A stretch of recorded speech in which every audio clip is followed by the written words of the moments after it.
City Commission meeting to order, May 12th, 2026. I can ask everyone if they've got further conversation, please take them out in the lobby.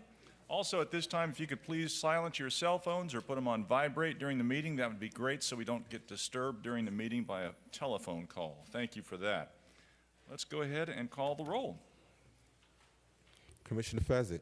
Here. Commissioner Perkins. Here. Commissioner Segerson-Eaton. Here. Commissioner Smith. Here. Vice Mayor Fournier. Here. Mayor Harden. Here, our invocation today is going to be given by Pastor Gary McLemore with Jesus Supernatural Life Center. Could we all please rise for the invocation, followed by the Pledge of Allegiance? Pastor? Morning, Mayor, Vice Mayor, Commissioners. Father, thank you for this time that we gather here to do business for the city. Thank you for each and every one of our commissioners. We ask that you bless, guide, direct all of the decisions that have been made today. Let your wisdom come forth in the precious and wonderful name of Jesus.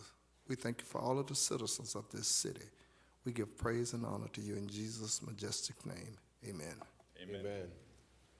I pledge allegiance to the flag Of the United States of America, and to the republic for which it stands, one one nation, nation, under God, indivisible, with liberty and justice for all. Thank you. All right.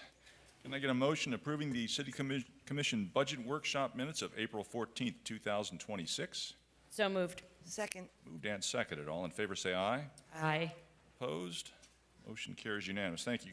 Can I get a motion approving the special City Commission meeting minutes of April 22nd, 2026? So moved. Second. Moved and seconded. All in favor say aye. Aye. Opposed?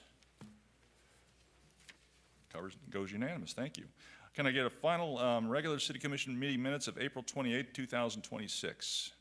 Move approval? So moved. Second. And second. All in favor say aye. Aye. Aye. Opposed? Motion carries unanimous. Great.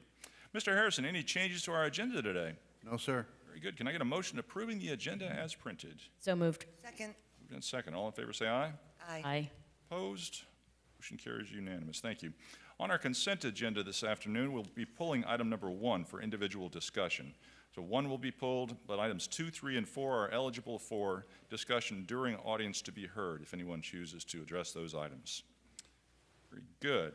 All right, that takes us up to our proclamations. First off, on top, we've got National Safe Boating Week. We'll be proclaiming May 16th through 22nd, 2026 as National Safe Boating Week in Pompano Beach. Pompano Beach U.S. Coast Guard Auxiliary, Flotilla 34, Commander George Gienhauer, excuse the expression, the pronunciation, will accept the proclamation with other flotilla members in attendance right over here at the side podium. They can all meet me there.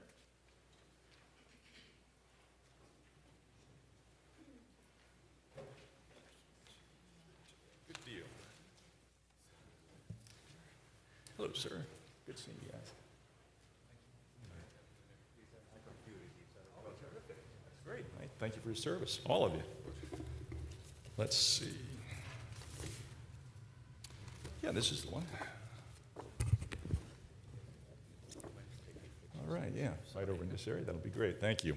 We've got some active duty service members with us today also. Thank you very much for your service, gentlemen, all of you. Whereas, for more than 100 million Americans, recreational boating remains a popular and cherished activity, providing opportunities for families and individuals to enjoy the waterways through boating, sailing, paddling, and fishing. And whereas National Safe Boating Week, observed May 16th through May 22nd, 2026, is a nationwide effort led by the U.S. Coast Guard and the National Safe Boating Council in partnership with federal, state, and local agencies to promote responsible boating and water safety. And whereas the city of Pompano Beach, with its extensive coastline, waterways, and vibrant boating community, recognizes the importance of promoting safe boating practices to protect residents and visitors enjoying our coastal and inland waters. And whereas the U.S. Coast Guard reports that human error is the leading cause of boating accidents, and that nearly 75% of boating fatalities could be prevented by the proper use of life jackets. On average, approximately 650 people lose their lives each year in boating-related accidents in the United States, with the majority of these fatalities resulting from drowning and often involving the absence of life jacket use. And whereas safe boating begins with preparation, including wearing life jackets, carrying emergency distress and communication equipment, completing boating safety courses, participating in vessel safety checks, and operating vessels responsibly and free from impairment. And whereas National Safe Boating Week serves as the annual launch of the Safe Boating Campaign, a year-round initiative dedicated to reducing preventable boating accidents and promoting a culture of safety on the water. And whereas promoting boating safety enhances the well-being of our community and helps ensure that Pompano Beach remains a safe and enjoyable destination for recreational boating and water-based activities. Now, therefore, I, Mayor Rex Harden, on behalf of the entire City Commission and residents of the City of Pompano Beach, do hereby proclaim May 16th through May 22nd, 2026 as Safe Boating Week in the City of Pompano Beach, and urge all residents and visitors to practice safe boating habits, wear life jackets at all times while in the water, and take advantage of available safety education resources to ensure a safe and enjoyable boating season. On this 12th day of May, 2026. Rex Harden, Mayor. Thank you so much for all you do to keep us safe on the water, gentlemen. Anyone care to say a few words? No? Oh, very good. All right. Well, thank you so much. Appreciate all the work you do every year. Thank you. Can you get a quick picture? We'll do a quick picture right here. Here we go. Vander King, she'll do it.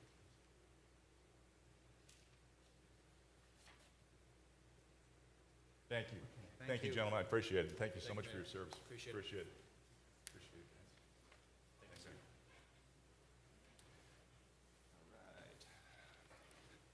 All right. Next up, we've got Mental Health Awareness Month.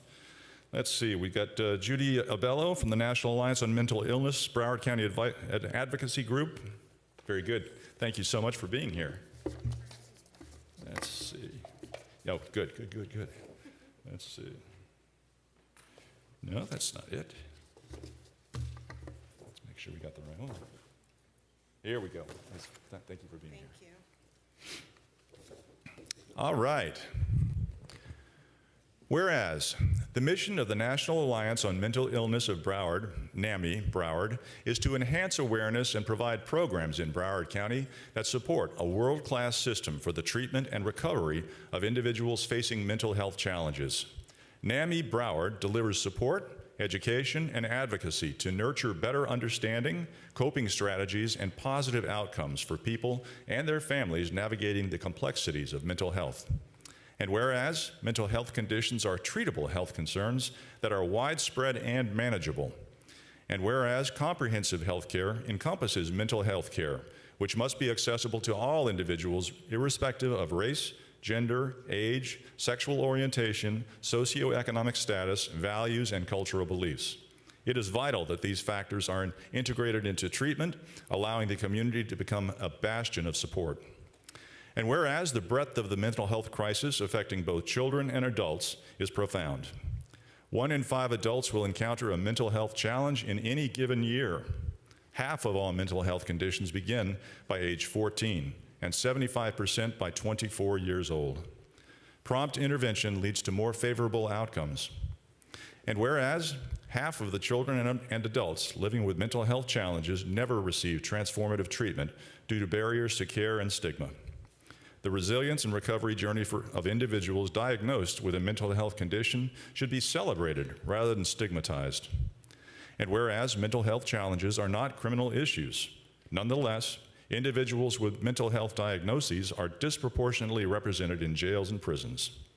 NAMI commends the implementation of crisis intervention training for law enforcement officers, diversion programs, and mobile crisis response teams that effectively reduce involvement in the justice system and enhance safety. And whereas individuals experiencing mental health challenges are capable of leading meaningful lives and contributing significantly to society. Communities aid those with mental health challenges by ensuring access to quality care and appropriate supports. And whereas NAMI Broward designates the month of May as Mental Health Awareness Month to promote mental health awareness, to inspire those living with mental health challenges to seek support, and to be uplifted by our message, you are not alone. And now, therefore, I, Rex Harden, Mayor of the City of Pompano Beach, on behalf of the entire City Commission, do hereby proclaim May as Mental Health Awareness Month in the City of Pompano Beach and urge all residents in our community to commit to increasing awareness and understanding of mental illnesses, reducing stigma and discrimination, while promoting and working to provide appropriate and accessible services for all people. Done this 12th day of May 2026. Rex Harden, Mayor. Thank you so much for what you do for all of those in our community, especially those suffering from mental illness. Thank you so much. Here to say a couple of words? I just wanted to take a moment. Sorry, I'm short, It's okay. obviously. My name is Judy Arbello. I'm here to represent NAMI Broward, and I just wanted to thank the City of Pompano Beach, the mayor, the commissioners, and the city staff for taking a moment or taking a month to recognize this. Through actions like this, we're able to destigmatize mental health, and we're able to tell people that they're not alone, and that's incredibly important when you're dealing with mental health challenges. Thank you. Thank you. Appreciate it. Want to get a quick picture?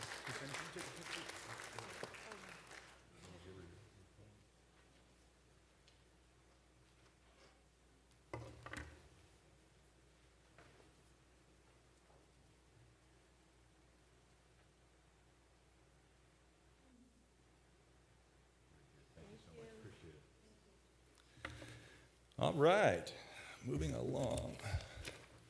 That takes us up to Water Reuse Week. Ms. Mohammed, here we go. All right. Ms. Mohammed and crew. All right, good seeing you. Y'all, thank you. All right. Whereas safe, clean, and sustainable water resources are essential to Florida's environment, economy, citizens, and visitors. And whereas, although Florida's water supplies are finite, the state's population and need for water resources continue to increase. And whereas, water reuse provides a means for conserving and augmenting Florida's precious water resources. And whereas, Florida has established the encouragement and promotion of water reuse as state objectives in Chapter 373 and 403 in the Florida statutes. And whereas, Florida has risen to be a national leader in water reuse, reusing approximately 958 million gallons of reclaimed water per day, more than 56% of the wastewater treated to conserve freshwater supplies and recharge our freshwater resources. And whereas Florida's permitted reuse capacity is more than 1.6 billion gallons per day, approximately 62% of Florida's total permitted capacity for all domestic wastewater treatment facilities. And whereas May, typically a dry month when water demands are high, is a good time to educate the public on how they can help save Florida's precious water resources through water reuse. And whereas Water Reuse Florida, the state's section of the Water Reuse Association, has proclaimed the week of May 17th through 23rd, 2026 as Florida Water Reuse Week. And whereas the City of Pompano Beach Utilities Department has joined with Water Reuse Florida to encourage and promote water reuse and conservation. And whereas the City of Pompano Beach has implemented a water reuse program and encourages efficient and effective use of reclaimed water. Now, therefore, I, Mayor Rex Harden, on behalf of the entire City Commission and residents of the City of Pompano Beach, do hereby proclaim the week of May 17th through 23rd, 2026 as Water Reuse Week in the City of Pompano Beach and encourage all residents, businesses, and institutions to help protect our shared water future by using reclaimed water wisely and conserving water every day. Done this 12th day of May 2026, Rex Harden, Mayor. Thank you all so much for what you do for this particular precious resource. Care to say a few words, Ms. Mohammed? Okay.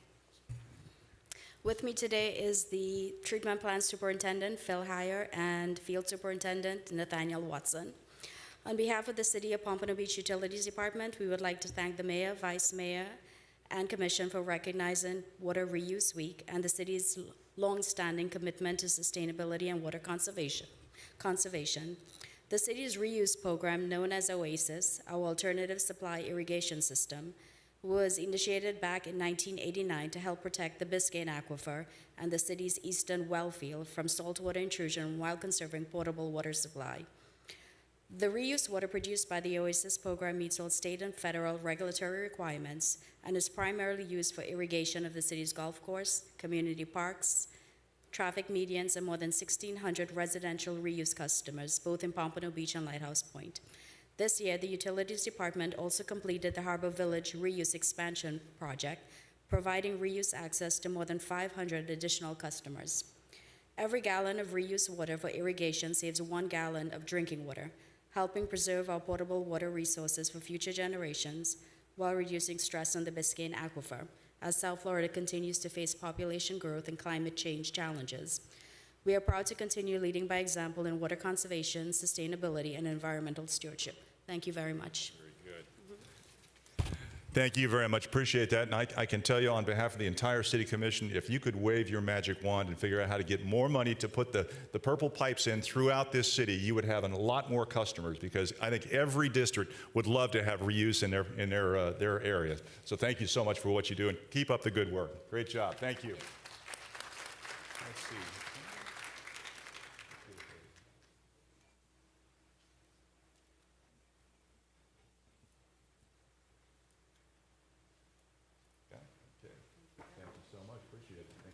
Phil, would you stay there with the mayor, please? Uh-oh.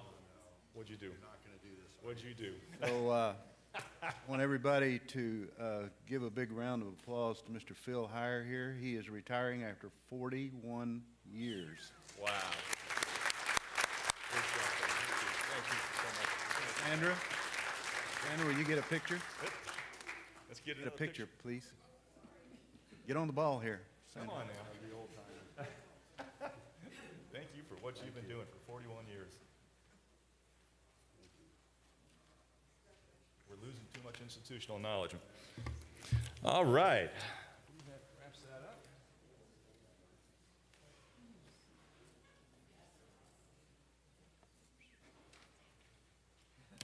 All right. All right, thank you for that. That takes us up to audience to be heard. Do we have anyone signed up for audience to be heard, Mr. Alfred? We do, Mayor. We have 8 speakers. Very good. First speaker, Vincent Pawlowski, followed by Pat Anderson, followed by Tangi Jackson. Vincent? Just please come forward to the main podium here. Just give your name and address for the record and limit your comments to 3 minutes. Thank you. Good afternoon, everybody. My name is Vincent Pawlowski, 328 North Ocean Boulevard, Pompano Beach, Florida. I'm here today to say thank you to the Commission, the Mayor's Office, and most certainly Commissioner Fezzik for her diligence in getting our situation across at the Bermuda House Condo Association with the street lights, the turtle lights, and the sidewalk. Once I recognized that it was a danger for a lot of people, I sent an email to Commissioner Fezzik, and within a month's time, the entire project was completed. So I applaud each and every one of you for the diligence that you guys do every day. I know a lot of people don't give you guys phrases all the time, but I'm here to say thank you. Thank you, sir. Thank you for what you do. We appreciate it. Thank you so, and thank you for letting us know about it It's also. important to me to come here today and let everybody know.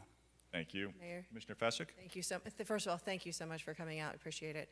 But I want to make sure that your email to us collectively was also equally kind, where you noted the hard work of staff and hard work of the workers themselves, even their kindness that went over and above to help people cross the road, so. Right, the contractor that took you're part, good. I don't want to take up too much No, time, you're but good. the contractor that did the job was very accommodating, and I noticed an act of kindness when an elderly resident from the Parliament House was on our side of the street and wanted to cross. They stopped traffic on both directions and physically walked this resident across the street. That takes faith the way you guys vet vendors. Thank you for all you do. Thank you. Very good. Thank you, sir. Appreciate it. Next speaker? Pat Anderson.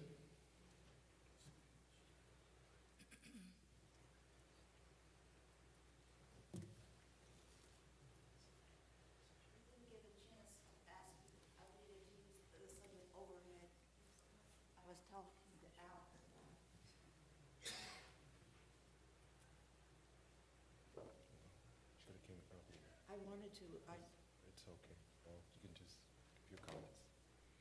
hold it up. Sure. I can't put it on the thing. Well, you shouldn't. It's very important. Thank you. Oh, did you take a copy? It's okay. Let's go ahead. Give your comments.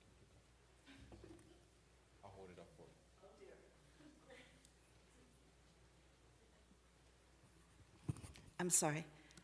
This is good afternoon, wonderful mayor, commissioners.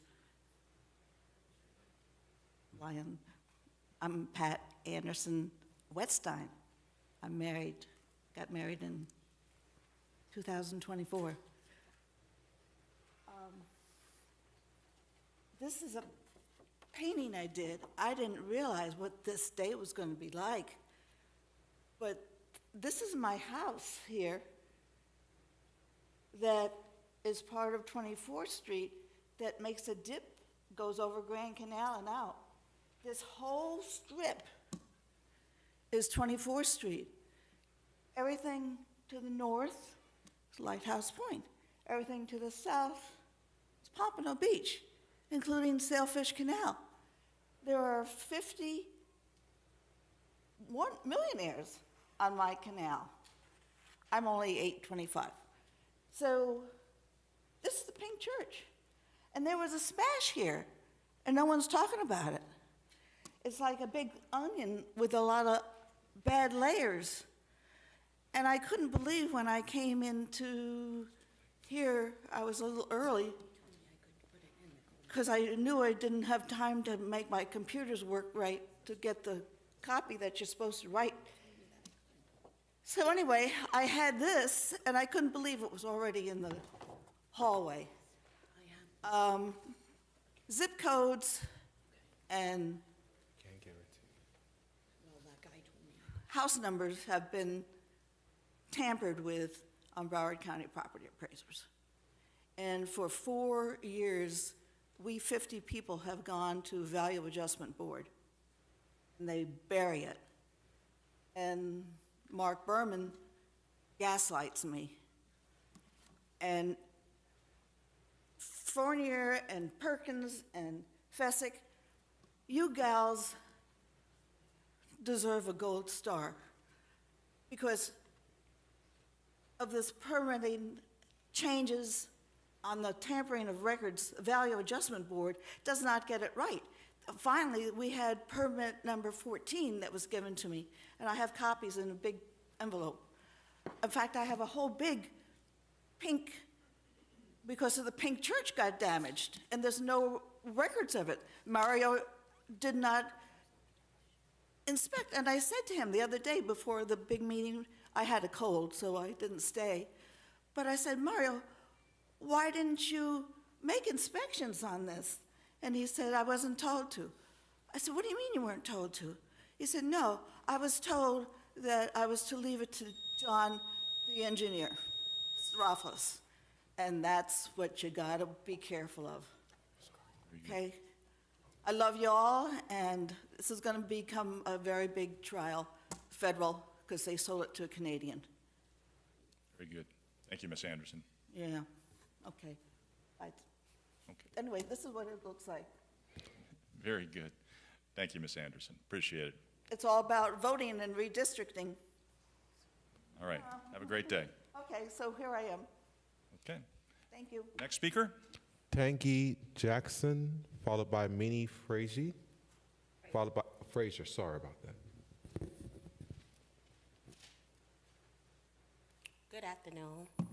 I'm Tangi Jackson, address 841 Northwest 6th Avenue. Hello, everyone. It's been a minute since I've been here. I'm actually here today because of what was posted on Miss Allison Forno Facebook page regarding Kodak Black. It was an incident that happened over 2 years ago. I actually was there when it happened, but it made national news because of the understanding of the walkthrough that he had to do. And the reason why I'm speaking today, because everything negative that he does always seems to make somebody's Facebook page, but everything positive that he does never makes it there. He have a video that went viral, 27K, where he gave out dirt bikes to kids. This little boy in this video is my grandson, Joseph Robinson III. His mom just did 8 years in the military in the U.S. Army. The day that he gave him this dirt bike. He wasn't one of the kids that was selected. He was just sitting on it at the end of Kodak Black Day. And he asked him, he said, "You like that dirt bike you sitting on?" He was like, "Yes, sir." He said, "You want it?" He was like, "Yes, sir. Can I have it?" Not knowing his mom was over there fighting for our country. His grandma on disability that can't afford these kind of things made his day. And I'm here to say this, and not just for you, Vice Mayor, also, Miss Bezzy. It's a lot of people in this community that does a lot of wonderful things.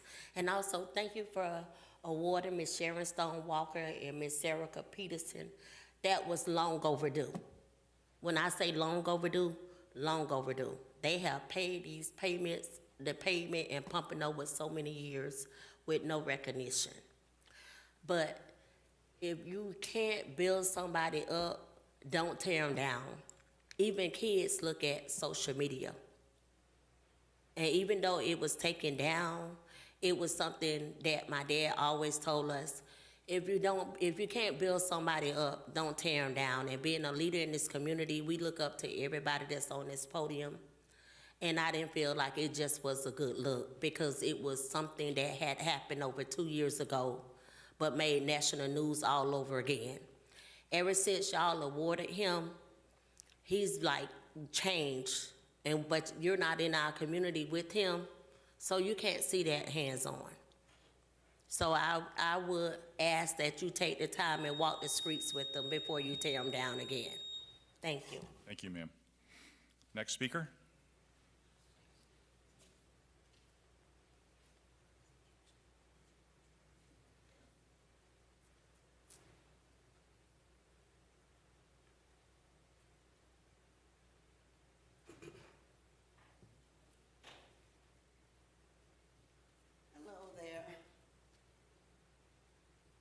My name is Minnie Frazier, and I reside here and throughout the state of Florida. And my local residence, you can put it as 2630 Northwest 13th Street. That will work for now. But meanwhile, I would like to say I'm very proud of you, and this moment was for me to be here. Because when you all gave Mr. Kodak Black the keys to the city, I just happened to be in town. I just happened to be at a yacht show in West Palm Beach, and I just happened to come here to my residence where I can stay a few days. And this issue was brought to me, but my thing is, Pompano, I'm still proud of you. And I look at you all, and I know with the country we're living in now and with everything going on in Washington, I know there's a lot for us to do without tearing down each other. And I know when you attach yourself to a famous person, sometime if you want to go up the ladder, that's fine. But right now I'm saying to you, chose a different way other than Mr. Black. And I desire for you all to excel wherever you're trying to get to. But we have veterans here in the streets without places to go. We have children that need to be fed. We have gasoline prices that are raising up higher every day. We have a war that was called for. None of us decided this is what we wanted. Because when we decide, we all go to work. I've been here a long time. I thank God I'm 77 years old, and I walked these streets in Pompano when it was nothing but dirt. When there was no Pompano and no board like this, I was here. And I do thank you all doing a good job, and some of you got enough energy to spare. Make that energy count for something.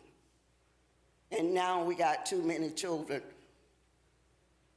Health care, mental health, safety, and everything that's being brought forth today. I thank God for it. And I thank God for you. But if you're gonna use that energy, use it on something that counts. but chose it another way, because we're not at a day and time where we can get on somebody's back and ride it to fame. You just chose another way, and I thank you. Thank you, ma'am. Next speaker.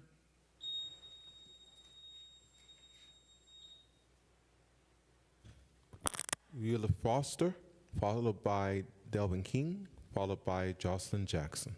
Did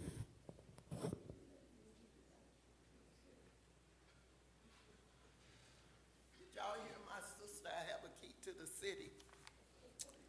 Anyway, good afternoon to the mayor, Ms. Beverly Perkins, to all of you that are sitting on the podium. I'm here today to speak on behalf of Mr. Kodak Black, to talk about serious things that matters. We have a president in the White House that has publicly stated how he pulled hairs on women's privacy, that has itself intertwined with the Epstein files, and that has brought upon us an illegal war with Iran. All of these things, and from that, more. So when it comes to a young man or a young woman that has done something extraordinary in our city, we really need to appreciate that. Because we think about it, whatever it was couldn't touch what our president, who some people elected, that's in office now.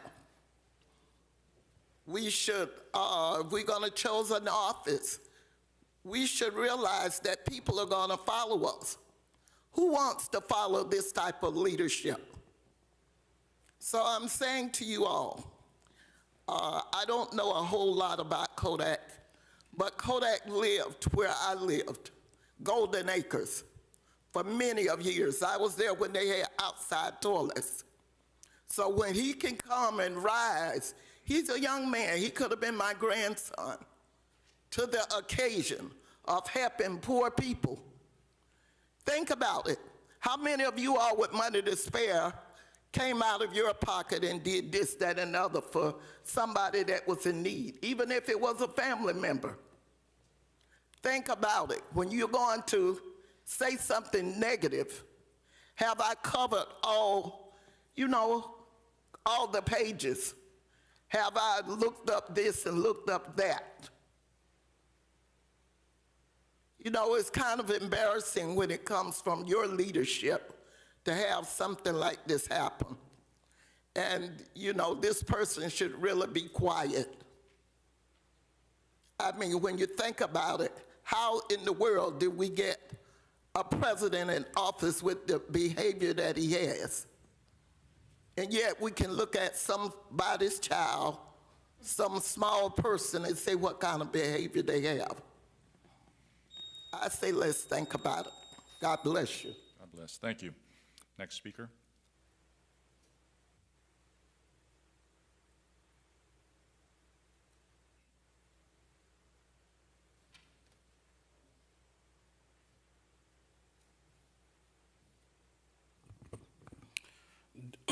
Delvin King, 2601 Northwest 12th Street. I just want to look into, I'll be doing further research, but I hope that city staff and some of the commissioners are looking to the use of facilities here in Pompano Beach. I hope that we're not allowing people to rent facilities and host events at facilities for other people. So subleasing facilities here in Pompano. I've worked with the School Board of Broward County and the School Board Police, and we've uncovered a lot of illegal facility usage across the district in Broward County. And I want to hope that every event, I'm not going to say any recent events or any events we've had in the past are illegal events, but I will be looking into a lot of events that have happened in the city of Pompano, and I hope that the people that have rented facilities have filled out all of the required documents, all of the required city event applications. They've been vetted. They went through BSO. They went through code enforcement in every department that they were supposed to go through. I just hope that we follow the process. I will do my own investigation, and I'll bring back to the commission what I have found.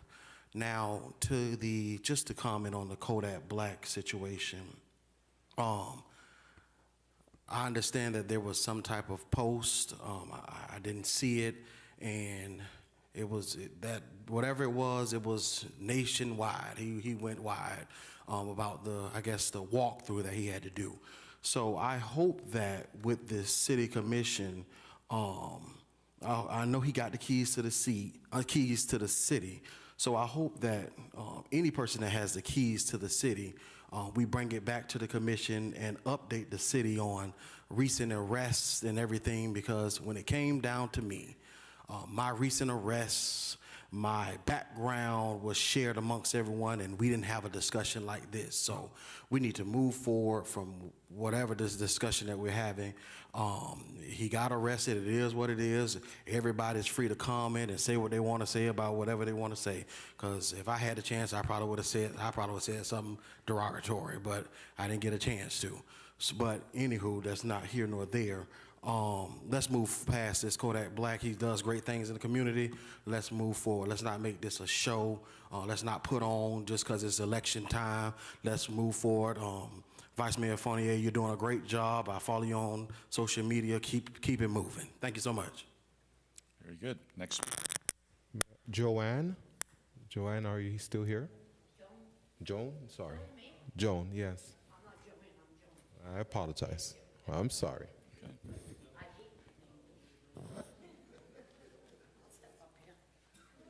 I'm one pissed person. Can I talk now? Yes, ma'am. Okay. Go ahead. Just name and address for the record, please. Say what? Just name and address for the record, please. Joan Florenzano, Pompano Beach, Florida. You need my full address? Because I'll give it to you. That's okay. Okay. We have a serious problem at the dog park, and I've been reaching out to Scott Moore forever. He's useless. Everybody's useless. I don't understand why I have to pay every single year to go to this park when people are breaking the gate, destroying the park, not following rules. I've reached out multiple times to people. I seriously need some help here, okay? I have other people that couldn't make it today, so here I am speaking on their behalf too. But we've asked the park rangers to come out and sit and help us with, the gate or whatever. It doesn't shut. A lady was calling me a C word the other day because I wouldn't hold the gate for her. I'm not holding the gate for you. I pay my price every year to go in that park. I'm not holding a gate for you. Call me whatever you want. I mean, they tell me call the police. I'm not gonna call the police. This is ridiculous. Get the gate fixed, okay? If you're charging us taxes on this place to fix it up and put grass and fresh whatever you're doing in there, and I'm paying every year to go with my dog, I don't need my dog sick from this place. I just am asking nicely for some help, and I can't get help from nobody. That's all. I don't understand how it's so hard. You pay your guys to go out there and close it every Tuesday to clean it up and pick up crap that people don't pick their own dog crap up. When you say something to someone, hey, can you pick up your dog crap? What are you, the poop police? What, come on, no, it's like, can't you read the rules? That rule sign has been on there before we even paid. I've been going there before we even paid for this park to walk into it. I'm just asking, now that we pay, do something. Get the gate fixed. Have people stop yanking on it. They put their leash over it. They pull it. They've got it broken. You have a camera up there. What's the camera for if you're not going to do anything about it? I don't understand. I don't know where to turn. I don't know who to ask. So, I reached out to Audrey, and she said we have a meeting today. Well, here I am. Help me. Do something. Fix the gate. Make sure it shuts. It's as soon as you walk in, it goes just like this. I have video of it. I took video. I don't know. Somebody Well, thank you for coming forward. Mr. Harrison, I know, is taking notes here. He'll find out what's going on with the gate. Yeah, well, Fixed. I've called Scott Moore 6 times. Okay, well, Mr. Harrison is above Scott Moore, so Mr. Harrison, here's what you're saying. I really need your help, sir. Please, I'm asking nicely. You know, it doesn't really take much to just help us call the park ranger. Oh, yeah, we'll send somebody there. And if you'd like to give your telephone number to him, he can make sure you find out what's going on. How's I'll that? give my number to anybody that yeah, wants go- to help me. Right now, you want me to give it to him? Just go ahead, give it to him right now. That'd be great. Yep, thank you, man. Appreciate it. Thank you for coming forward. Vicente Thrower.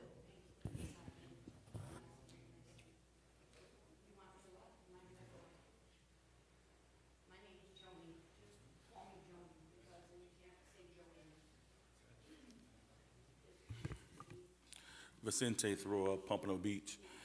Mayor, I want to use a new phrase that I would like for you probably to adopt. It's called Pompano First. I'm hoping that we can at some point have a discussion about Pompano First. We don't know which way these taxes in Tallahassee are going to be going with tax reform and so forth. So I'm hoping that we will start looking after Pompano Beach first. Mayor, as I saw pictures of you all on LinkedIn and everybody topping off over at the Wall of Astoria and all that good stuff. And I see over at the mall all the buildings going up, looking all pretty and stuff, where Sears used to be at. I still think about Pompano First. Pompano First, Mayor. I ride past the casino and I think about Pompano First. I'm looking at all the stuff we're talking about downtown. I'm thinking about Pompano First. Mayor, I hope, and maybe we can get a report from our Economic Development Department on how do we increase Pompano First. Because it's a consistency of me seeing a whole bunch of people moving in now. Have you been down Sixth Trunk lately and see how Sixth Trunk is turned? I went down there for an NAACP meeting, Mayor, and I was like, where am I? But here's the catch to it. It's not the people of the old days, us living on Sixth Trunk. That voting block at some point will not be a District 2, or whatever that CD is over there, will not be an African-American elected official. I look at Pompano and I know we are doing good things, but at some point we got to be Pompano first. I don't see no jobs report. All I see is a bunch of attorneys that always come to us every year saying, give us this, give us that. And then when we say, well, how do we make this about Pompano? I don't see Pompano first. If this tax reform stuff goes through, there's gonna be a lot of people. Spirit Airlines built that $280 million building in Dania Beach. And look how bad that's turning out to be.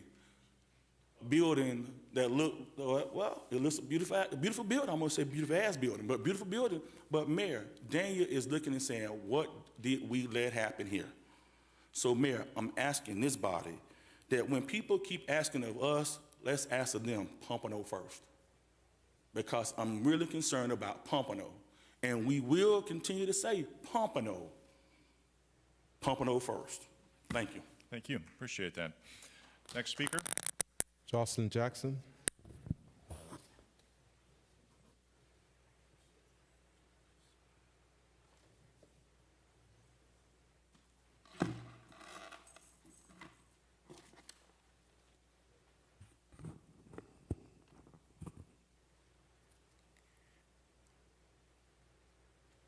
Good afternoon. Jocelyn Jackson.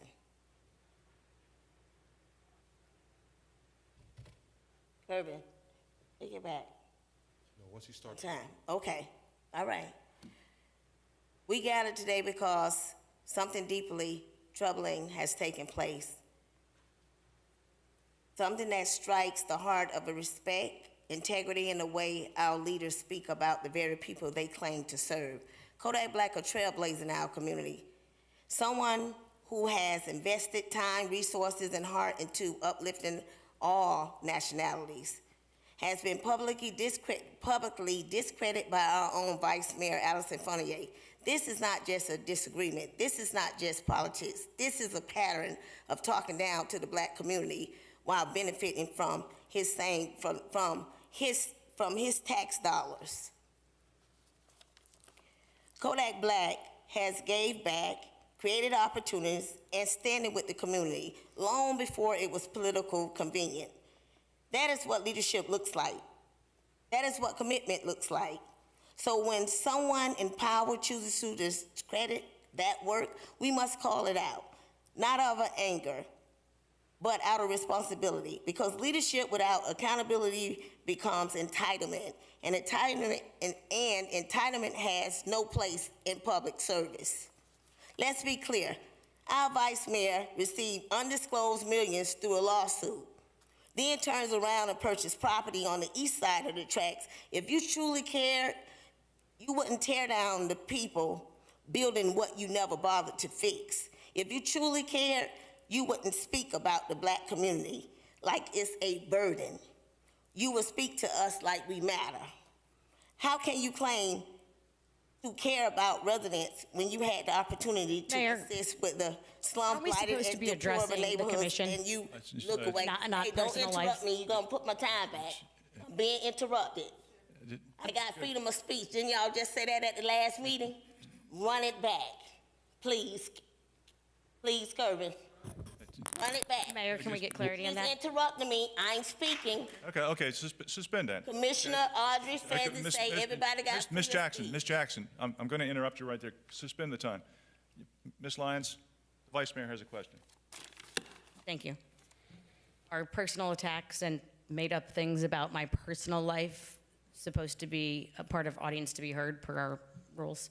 No, the audience addresses the full commission. No personal attacks are allowed. It's under the rules of conduct for the commission. Okay. All due respect, Ms. Lyons, it's not a personal attack. These are facts. It's a difference. Most definitely not facts. You know nothing about my life. Well, if it's a fact, if it's not a fact, her lawyer lied about it, okay? So we're gonna move on. Now, to continue.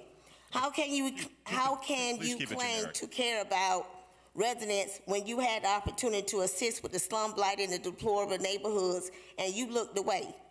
Because caring is not a slogan. Miss Care is Jackson, not I'm going to ask you, the Vice Mayor did not look away, okay? She serves on the City Commission. We all serve up here, so I'm trying to make it a little about more. the slum and blight areas. If people was concerned, hold on. Let me get my point across. I don't want to debate If the slum, it's not a debate, it's fact. If I care about the slum, but I purchase property in the Northwest area. Okay, well, that's great. Okay, so that's what I'm saying. When you're Jackson, I'm gonna concerned ask about you it, to just okay, I'm moving keep it forward. more generic. Again, I don't know that my... Karen is showing up. Personal. Karen is showing up. Karen is investing in people, not just property.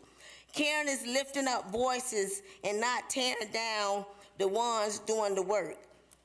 Then the question is not whether you care. The question is whether you ever did. Because we do matter, and we're done being quiet about it. Today we stand together. We see the hypocrisy. We see the disrespect. And we refuse to let anyone, no matter what their title is, to diminish the work of those who uplift our people. Our community is rising. Our trailblazers are rising. And we will hold every official accountable, loudly, boldly, and unapologetically. When you post stuff about our city manager and our mayor saying that they made a bad decision by giving a hard-working person Thank you, Ms. dedicated to the community, Thank you, you're Ms. out of Jackson. line. Thank you, Ms. Jackson. Appreciate it. Mayor, Checkmate. Thank you, Ms. Jackson. what was that? Thank you, Ms. Jackson. Mayor, Vice Mayor. thank you. I'm really actually not sure what anyone saw that had anything to do with me talking about Kodak specifically, because I never have. I don't know him. I know he does great work in the community. Perhaps you misunderstood anything I've said. Ladies and gentlemen in the To be audience. told not to put... Excuse me, Vice. Ms. Jackson, I'm going to ask you to be quiet. That's number one. Go ahead, Vice. I was told, don't put words in my mouth, so I would appreciate not doing the same to me, and to be quiet. And I won't be quiet, because the day that you're quiet is the day things that are important begin to not matter. And my point has always been that I'm allowed to have my views of what a standard should take to give a key out to the city. That's my right to have that view. Everyone has their own right of what it takes to give a key to our city. I've heard from countless residents who I represent who were quite upset about this, actually. So I wish the best for Mr. Black. I know he does great work in the community. I spend a lot of time in the Northwest community, actually, Ms. Jackson, and Ms. I do. That's two, Ms. Jackson. Go ahead.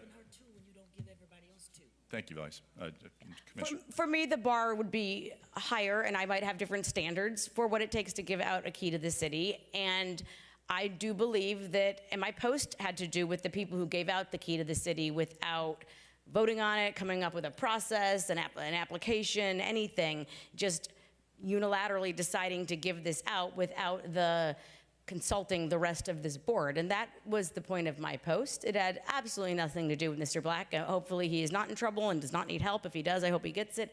I am all for anyone who invests in our neighborhoods, all of our neighborhoods, for all the work that people do. But my comment had nothing to do with what anyone here is talking about. It has to do with the process of how we give out keys to the city. Thank you. Very good. Thank you. Ladies and gentlemen, please, that's enough. Let's move on. Okay. That concludes audience to be heard. Yes, thank you. Can I get a motion to approve items 2, 3, and 4? So moved. Second. Moved and second. All in favor say aye. Aye. Opposed? Motion carries unanimous. Item 1 is a resolution. Thank you. Good afternoon, Mayor, Vice Mayor, City Commissioners, Mr. Harrison.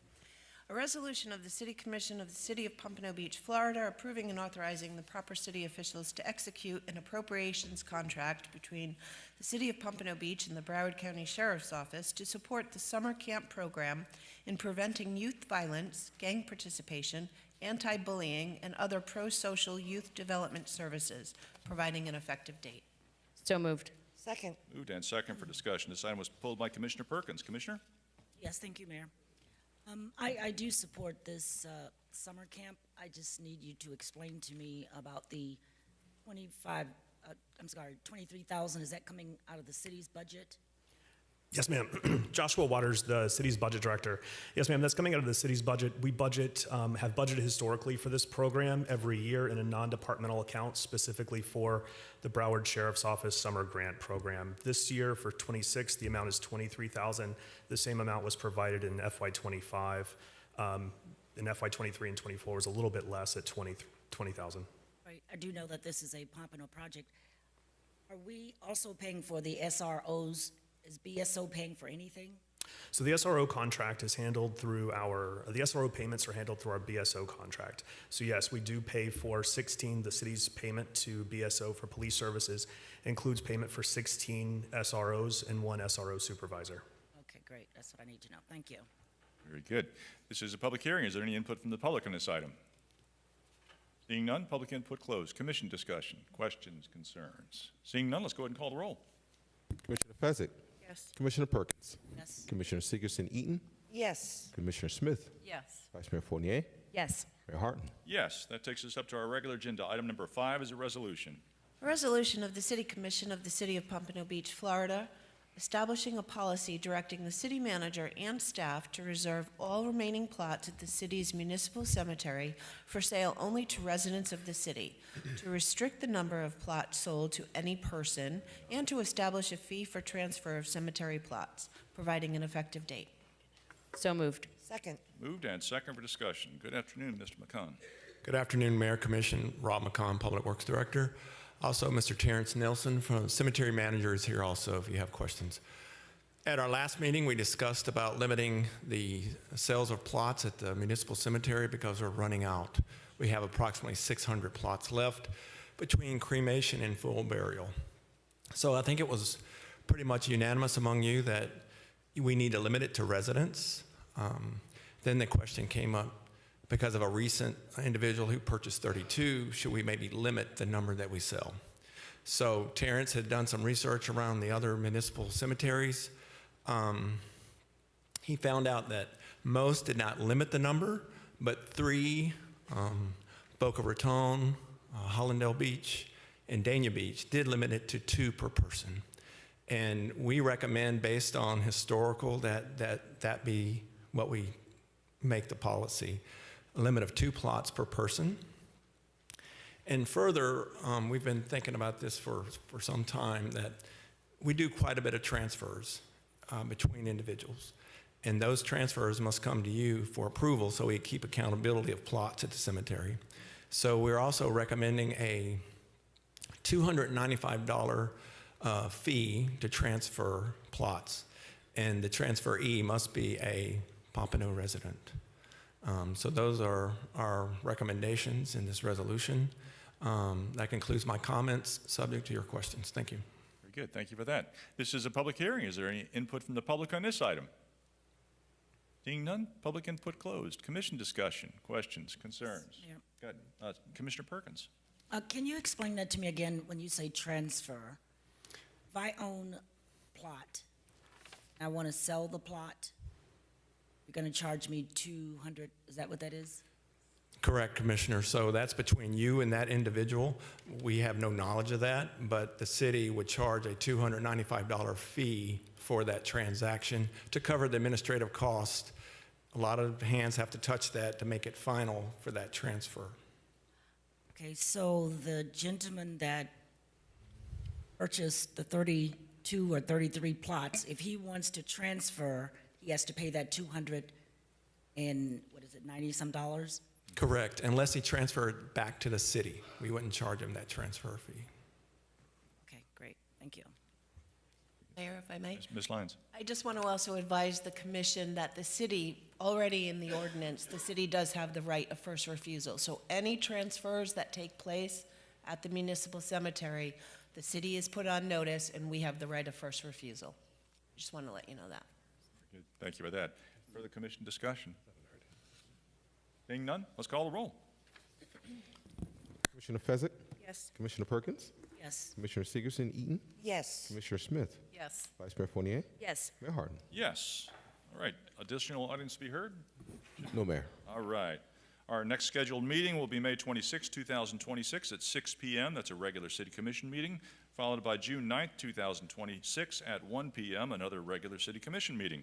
Takes us up to reports. Mr. Harrison. Yes, sir. One item, the Environmental Services Department, Code Compliance, and the BSO office are holding a Clean Streets project on Thursday, May 14th in Liberty Park, Kendall Green, and Pompano Estates. So that's quite an area that they'll be covering on Thursday. Just to let everyone know and get the word out to get All right. Thank you for that. Ms. Lyons filling in for Mr. Berman. Any report? Thank you, Mayor. I have nothing to report. Very good. Thank you for that. Mr. Alfred. Yes, I wanted to update the commission on some comments that were made at past meetings regarding the election fees. I was privileged to attend a workshop hosted by Joe Scott, Supervisor of Elections for our county, on May 6th, where he went over reviewing the fees that were initially issued by his office. So initially, I recall sharing with the commission that to put a ballot question or referendum before the voters would cost anywhere to the tune of $160,000 to $200,000. He substantially brought it down. So if we're piggybacking off in the general election to put a referendum before the voters, it would cost between $50,000 to $70,000, within that range of costs. If we do choose to have a standalone election, it would be substantially expensive. It would be near the $200,000. That makes sense, so only because it would be a standalone election. So all the resources that they would put out to conduct that election would be borne by the city. So in this case here, just basically the update there. It seems like it would work in the city's favor in the future should we decide to put forth a referendum before the voters. Yeah, thank you for that, Mr. Alfred. I appreciate you going to bat for us and all the other cities in Broward County. Great job there. Thank you. Okay. All right. I don't want to take all the credit. My fellow clerks also voiced the concerns as well, and he heard our collective voices and made the necessary adjustments to the fees. Certainly. Not to diminish anybody else, but thank you for your efforts on this behalf. I know you've been very active in that regard with the supervisor. Thank you. Thank you. Yeah. Very That concludes good. my report. All right. Takes us up to City Commission. Commissioner Fezzik. Thank you. So I know we had a long day this last time. We I'm happy we're not having that again, to be fair. First, I wanted to bring up, I got an email from, and a phone call from a resident, actually a couple different residents, related to some water pressure issues over off McNabb, more specifically near McNabb Elementary. And so they've had, I guess there was a water main break not that long ago, then there was something else going on. So if maybe we can try to see what's going on with their water pressure. Just want to make sure I put it on notice there so that we are cognizant of whatever's going on between the bridge work and our own work, and I know that there's some more utility work that should be starting soon, just to make sure that we're communicating a little bit better and more effectively with the residents there, because they were a little shocked to not have some water pressure the other day. So if we could just kind of look in and see if there was something wrong, I would appreciate just following up that. With our construction issues, Mr. Harrison, speaking of those, there are some businesses that are continually affected by just the loss of traffic. And it's not just one location, obviously, it's multiple locations.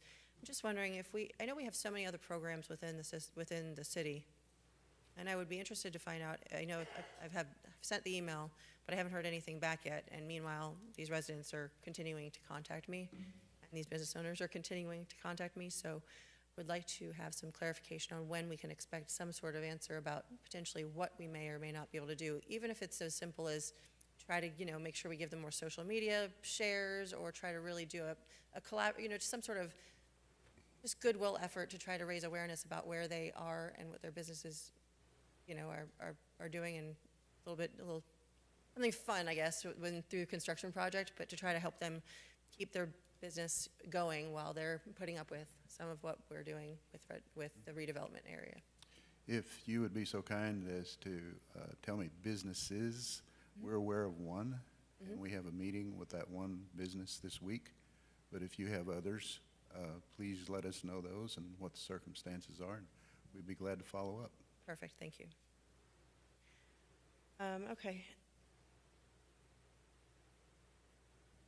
I'm going to switch gears because I got an email as I was walking through here this morning, or not morning, the email came through at 11:30. So at the end of last commission meeting, we sort of just didn't have time because I had a lot that I wanted to say, but our meeting ran really late, and I abandoned a few things. So I think it's time we talk again about the situation with some of our consultants and some of the instances that are happening in other cities as well. So I have some concerns related to the message I got today with another statement about the resignation of one of our consultants, principals. I did a public records request, of course, and found out that he was, very violent, in somebody's face, even pushed a woman. The woman actually reached out to me at some point later, just because I was a commissioner, I guess, or because I had made some posts about being curious about what was going on with this particular company. And a few days later, she told me that she was fired from her position for just being involved in it, even though she was just trying to settle everybody down. But I only say this because the level of what I read in the police report and in the commentary was a little bit more concerned about how much overreach some of these people are having, or some of these consultants are having in day-to-day business. And it's not just in Boynton Beach. I feel like we have a lot of it happening here as well. So this is not something new. Mr. Harrison, I appreciate that this email came out at like 11:30, or got sent to us at 11:30, but for us to find out about this through a lot of other ways first, before we heard it from you, and then for this sort of cleanup to be happening on a political level, I still have concerns about these consultants. We've been allowed a lot of the things that they've had their hands in, and so I'll leave it at that for now, but I think it's time we go into things with eyes wide open. Let's just put it that way. Vice Mayor, you asked at the last meeting, I believe, about Mr. Harrison's contract and/or performance review. And so I went back over the past couple weeks and I started to just pull it, so I'd have everything ready. And I was actually did it sort of in anticipation, so I wouldn't have as much to do for this agenda. I thought it would probably be on this agenda since you had mentioned it, so I was a little shocked to see it not there. So, Mr. Harrison, do we have a date for your performance review yet? Is it going to be next meeting at 6 p.m.? No, ma'am. Okay. So, when was the, do you remember when the last review was? No, I don't. Okay. I just saw you perk up. Do you know? Well, at the last meeting, I asked for the last 5 years because I think it had been sliding over time. So last year, it was delayed from end of June to July, but historically, it has been in early April, early February, early March. Right. Okay. Well, so that makes sense because we did have a lot going on last year between May and April and May. So okay. Mr. Harrison, so I guess it is time for the review again. And as I went through the contract, and the contract was from, depends on how you look at it, but there was a 2020, one of the concerns I had was the change in the contract. So I have actually a question for, and I know Mr. Berman's not here, so maybe he can just get back to us on this. So when I went to look at the contracts, had to go back and I looked at both of them. So I had the 2017 employment agreement, and then there was a 2022 employment agreement. And so what's interesting about this is that the 2017 contract, like looking at contracts, obviously, allowed for termination with or without cause. And if we terminated for just cause, the city had no obligation to pay a severance. And in that section, it was 4B at the time, it outlined what would assume be why you would get fired. Malfeasance, misfeasance, nonfeasance in performing city manager duties, conviction, guilty plea, neglect of duty, inability or unwillingness to properly discharge responsibilities, and the list kind of goes on. It was substantial. So the bottom line there was that the contract listed some specific reasons that the city could terminate without paying severance. So in 2022, the contract was amended, the First Amendment, and the entire Section 4, which had all of those rules, was replaced. And so the current language from the 2022 amendment, it says, if the city commission terminates the employee while he is willing and able to perform his duties, the city agrees to pay a lump sum of cash payment equal to 20 weeks of salary. And payment must be made within 20 regular workdays after termination, includes accrued city benefits set forth within the agreement through the effective date of the termination. And the detailed version of the just cause was not on there, and it wasn't carried forward into the new Section 4. So, in fact, the earlier language, no severance for cause language, was removed from Section 4. So my question for Mr. Berman is when we do have this performance review, which I'd actually just like to make a motion that we put it on the agenda for our next city commission meeting, which is May 26th at 6 p.m. And then he can have that for us there. We have the performance review, and Mr. Berman just makes sure we have the clarity on that. It may not be, even though it's changed, I just want to know from Mr. Berman if it's, from an oversight standpoint, if it's the same or if it's different. Thank you. I will certainly let him know, but not having looked at the contract, I don't think it was an oversight, though, because the contract has to be an agreement amongst the parties. So all the terms listed in the contracts seem to have been agreed to by the party and then voted on by the commission. But I will certainly let Mr. Berman address that with you. Okay. I guess the secondary question I have would be, you'll have to look into it, is how many more of our contracts have started off with a section where we can fire for just cause or have less of a severance, package, and then all of a sudden that jumps the next time they're renewed along with salary and everything else. So it's not meant to be anything other than just trying to check with oversight and make sure we're crossing all of our Ts and dotting all of our Is. And it is time for a performance review. So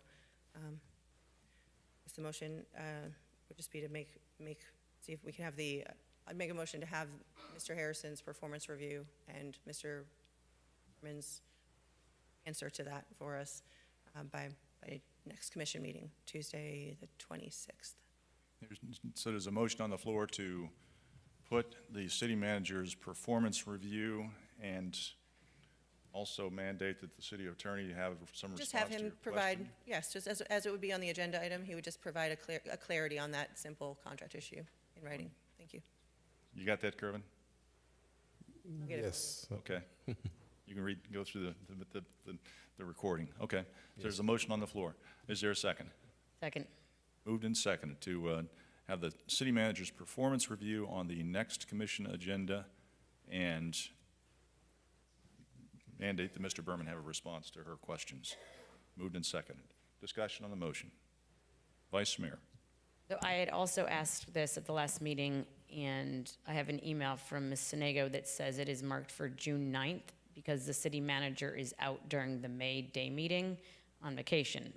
But we're sitting here today, I believe, at our May Day meeting, and Mr. Harrison is here. So, Mr. Harrison, are you here at our next commission meeting, May 26th? Yes, ma'am. Okay. So then I do think we should do it as soon as possible, and it sounded like the reason we didn't do it today was because you weren't here, but you are here. So I am in favor of doing it in May to try and get back on schedule with how we were previously doing it in the first quarter of the year, calendar year. Thank you. Very good. Further commission discussion. Commissioner Smith. Is there enough time to get a review together? I don't see Lisa here today. So is that enough time to get a review together? I don't know the answer to that. I would have to defer to HR for that. I'm not sure, truthfully. Okay. That's a question. We don't have an answer for you. Commissioner Segerson-Eaton? Thank you, Mayor. So we were contemplating doing this on the June, 9th meeting? Was that the idea initially? From HR. Vice Mayor just mentioned it. I have an email that says that. Says what? We have it marked for June 9th. CM is out during the May Day meeting on an annual vacation. She had, excuse me. Sure. She had the months mixed up, Vice Mayor. I'm actually going, it's an annual trip, and I'll be gone from June 1st to June 10th. So the June 9th doesn't work anyway then, so it is backwards. Okay, so that makes sense to move it up then. Thank you. And I do know they're working on it. I've been seeing emails that they're working on it, but it's just not ready as we speak. Mayor, if I may. Oh, okay. I just Lines? spoke with the HR, Ms. Sinego, and she confirmed they could get it ready for May 6th. Excuse me, May 26th. Okay. Very good. Commissioner Segerson-Eaton, you done? Yes, I am. Thank you. Okay. Commissioner Fessick? Thank you. Yeah, so I guess it worked out great for everybody then, because I'm lucky you get to go on vacation. I'm actually missing a family reunion right now. So, okay, well, I would fully support this for 6 p.m. Good deal. Yeah. Can't wait for the theatrics.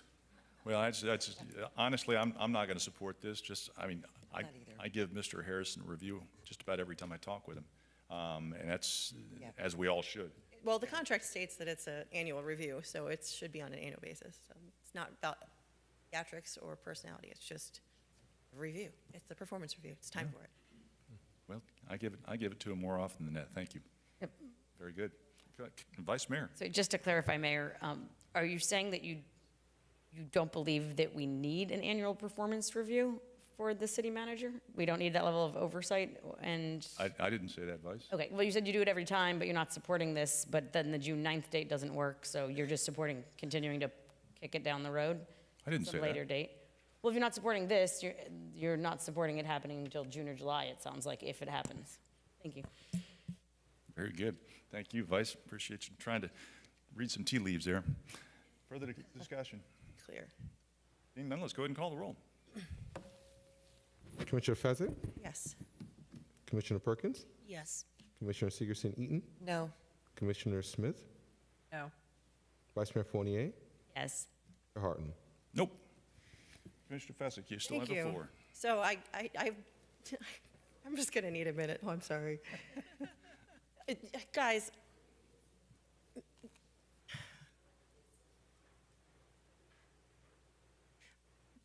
Caravan, do you happen to have a copy handy of the oath that we swear when we are sworn in? I don't have it on hand. I don't either, but I mean, I'm pretty sure, because I kind of remember doing it, that we were supposed to follow the rules of the city, and we were to uphold them, and we were to do our best to have oversight of what is going on within the city. And to do so, I'm sorry, you have something to say? Commissioner Fezzik, you've got the floor. Right, I was being interrupted, so I just wanted to clarify. So the point is that we do have a duty to do here, and kicking the can down the road when Mr. Harrison is available, our HR director has verified that she can have it done on time. It's not about theatrics, it's about doing the job that we're supposed to do as per the contract that everybody signed within the city, well before I was even sitting here. So Mr. Harrison's signature is on it, Rex's signature is on it, a bunch of other signatures are on it. This is the oversight part. It's not, I mean, anybody here, any employee has to sit through their performance review on a schedule, and I just don't feel like we should be giving out special, I give them a job, I give them a high five every time, so we're going to kick it down the road. That's inappropriate. Okay, switching gears slightly.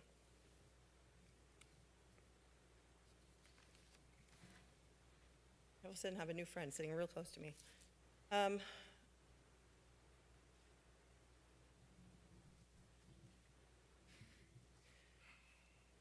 So back to RMA and the role with our executive director. So I had a question about how that was done before, because when I looked through the contracts, again, city manager, we serve two roles. So here we're elected as city officials, and we're elected to city commission, and we also serve as CRA board members. Mr. Harrison's contract says only that he is city manager. And in the 2017 contract, it says he may perform limited duties for the CRA on an as-needed basis. So I'd like to also ask Mr. Berman to come back with a determination about when, because it wasn't in the 22 contract, right? So while he's looking at contracts, when Mr. Harrison was, I guess, they're appointed or, I'm trying to think what the word might be, but when he was appointed to the role of executive director, and with whose, if it was through a contract or a resolution, I couldn't find one. So I figured maybe I'm missing something. So if I could ask him for that as well, simply because I think that's a key portion of who's our city manager and who's our executive director. Just like to have some clarification there. That was in 2017. That was in 2017 was the contract, but then 2022, the new contract had nothing, it didn't have anything about it in there. So, let me go back. So, I actually pulled together a timeline. So, in 2017, December 2017, there was an emergency CRA meeting relating to the RMA contract. January 28th, 2018, RMA submitted a letter ending the management arrangement, effective February 1st, 2018, with a 90-day transition period. And then, so there was that transition period where they were leaving the city. On October 1st, 2018, when the RMA management contract formally ended, Mr. Harrison absorbed a lot of the RMA employees directly into the city or CRA payroll on the same day. So basically, a lot of them just transitioned over to work for the city or CRA because we were, and with, and in some cases, I would like to know if there was more competitive hiring for those positions as well. Moving on from that, by February 28th, 2019, there's already been another $186,831 expended across 7 individual RMA consulting contracts, less than 5 months after the management contract had ended. So 5 months later, that's a significant amount of money. April 15th, 2019, Mr. Harrison receives an RMA contract status letter proposing to consolidate all 7 contracts into a single comprehensive contract. And April 17th, 2019, Mr. Harrison approves in one sentence, please proceed with a draft for a single but comprehensive contract structure for both the city and CRA. Thanks. So after all that, like I said, I went through everything. I went back and I tried to find any CRA board meeting, and I just can't find anything on the record where Mr. Harrison was appointed by the CRA board to be executive director.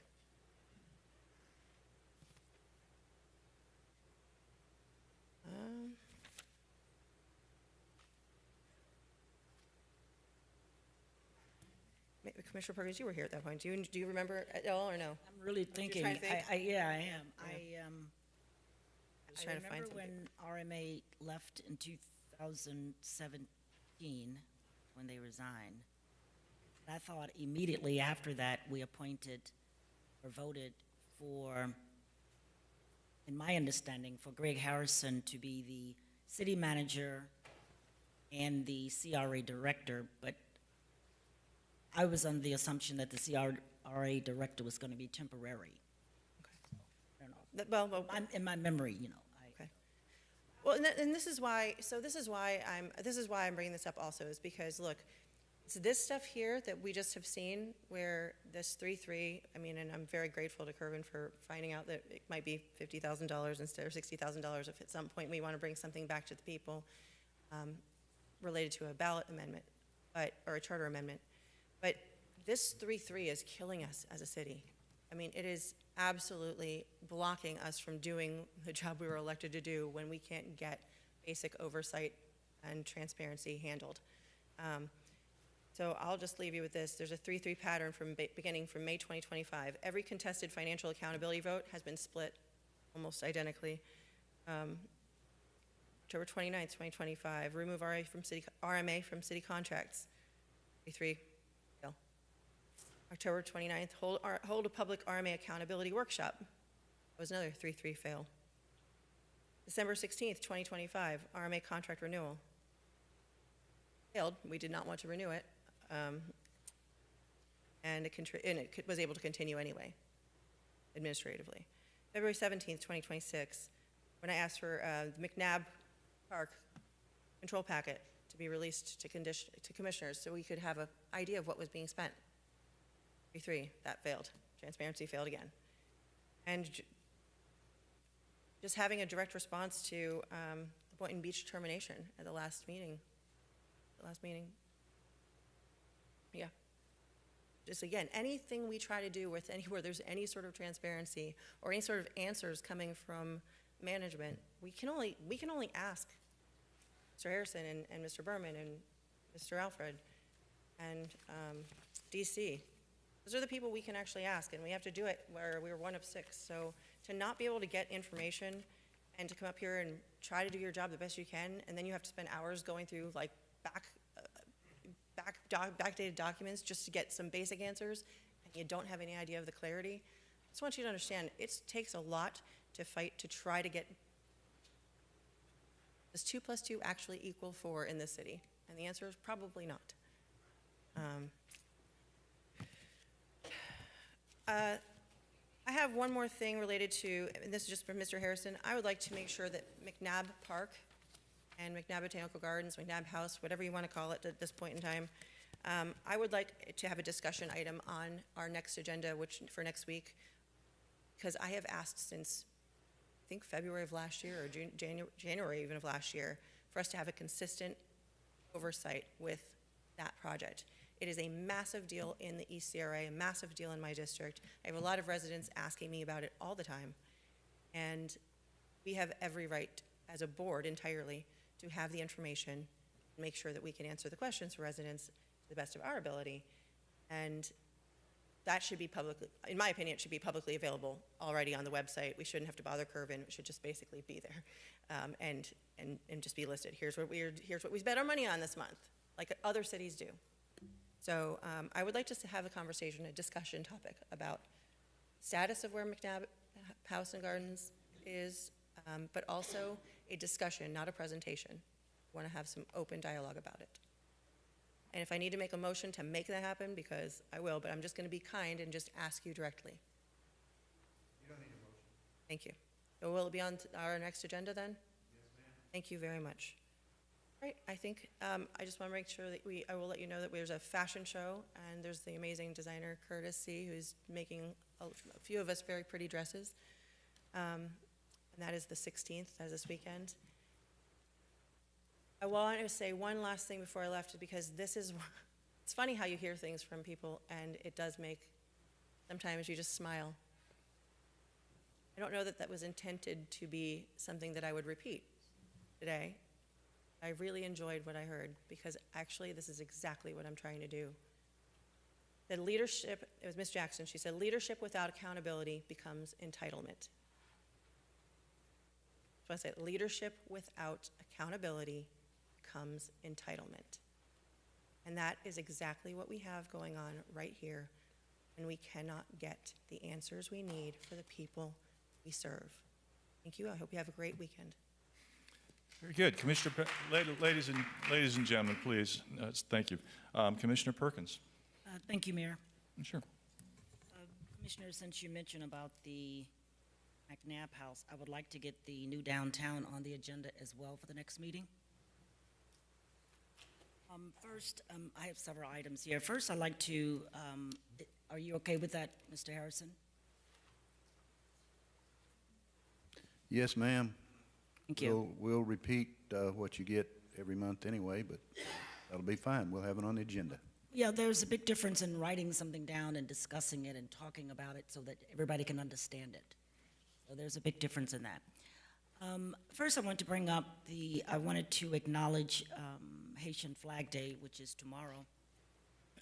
Excuse me. And I would like for us at the next city commissioner meeting, I think on the 26th, if we could draft a proclamation to be presented to the Haitian community, because May is Haitian Heritage Month. So if we could draft a proclamation for the next meeting and present that, I do have some Haitian friends that will be willing to receive that.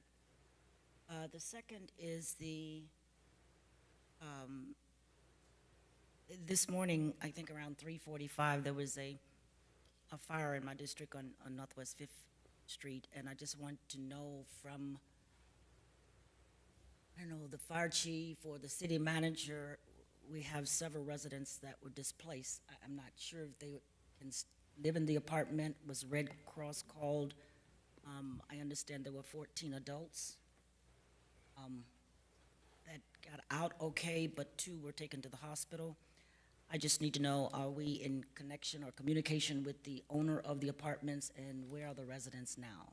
Do they have We are. The Red Cross took care of the residents, and the fire chief and the police chief are in contact with the owner of the property. Okay, wonderful. That's what I want to hear.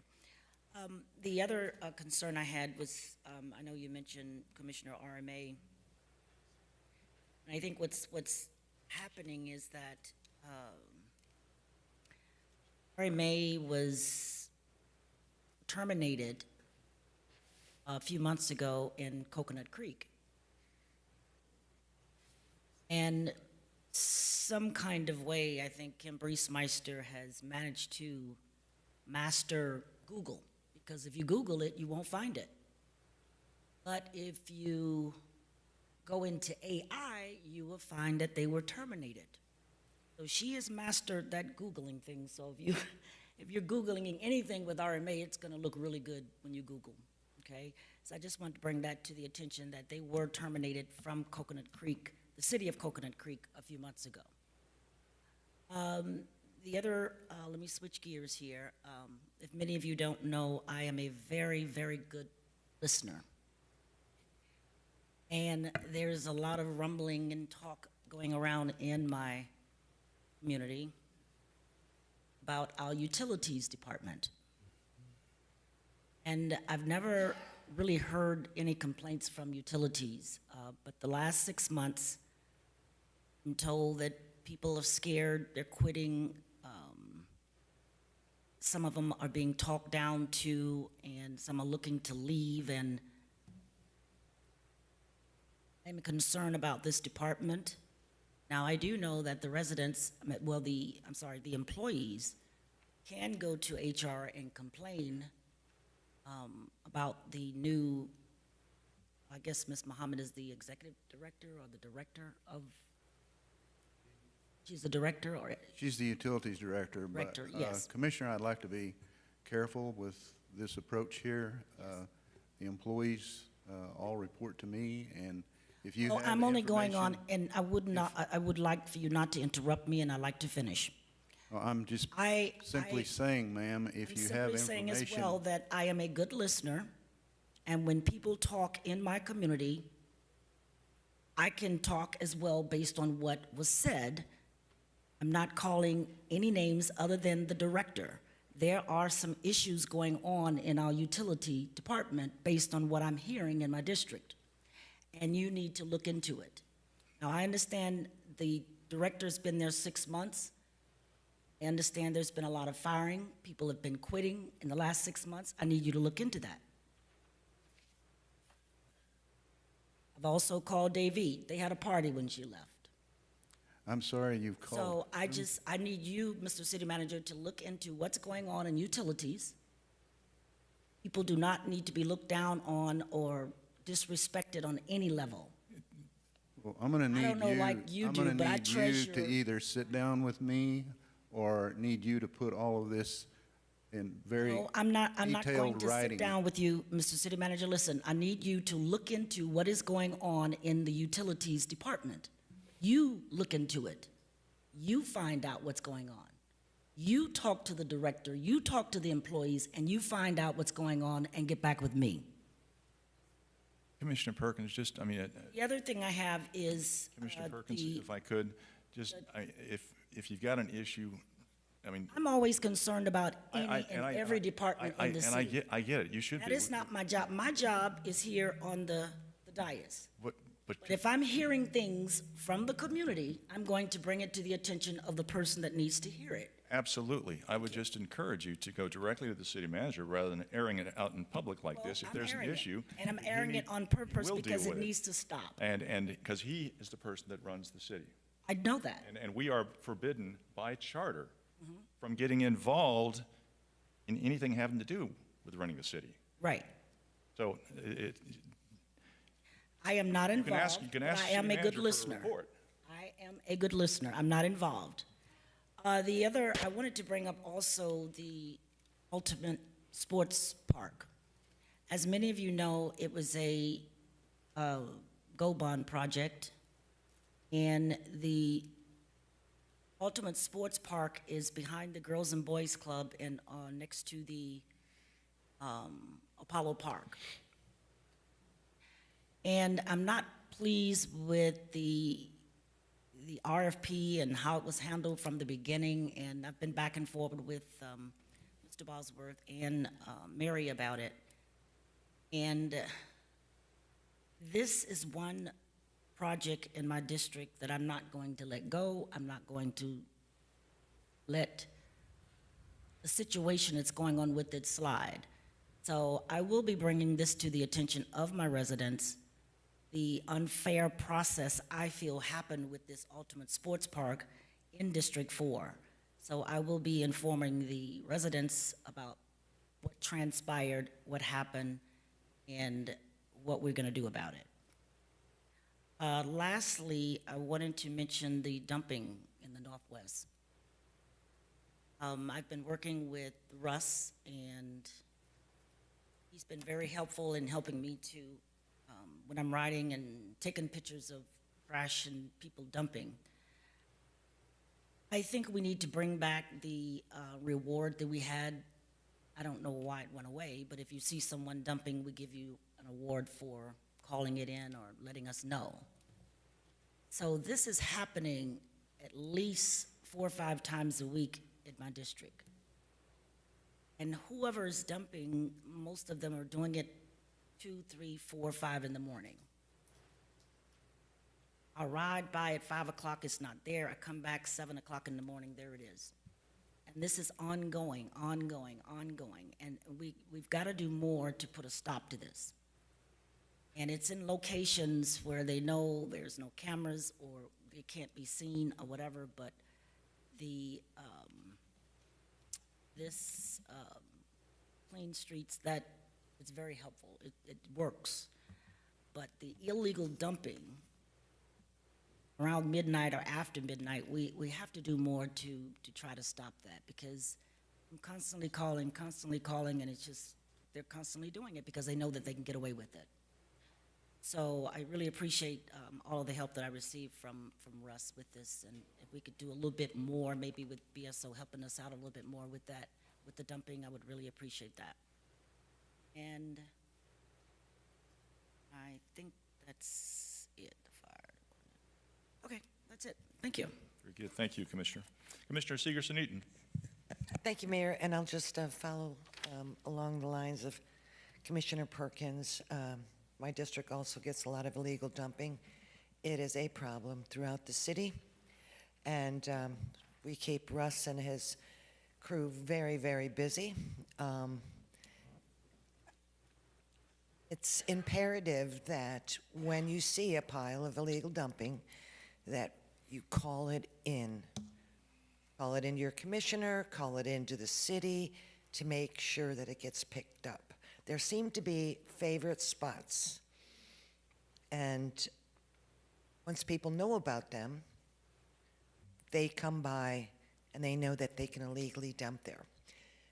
The other thing is, you'll notice the end of the month, multifamily units, which don't get bulk pickup, have people that are either evicted or they move out.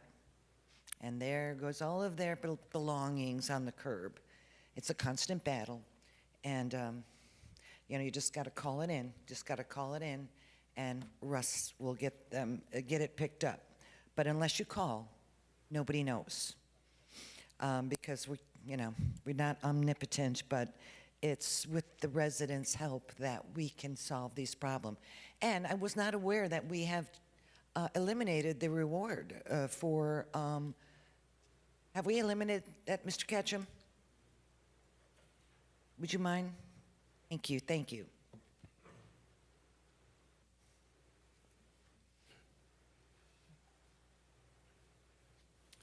Yes, Russ Ketchum, and Director of Environmental Services. No, we did not eliminate the reward. What we encountered time and time again is people were very quick to call it in. People were not very quick to support us in moving the action forward. In other words, here's the thing, I don't want to get involved, leave me alone.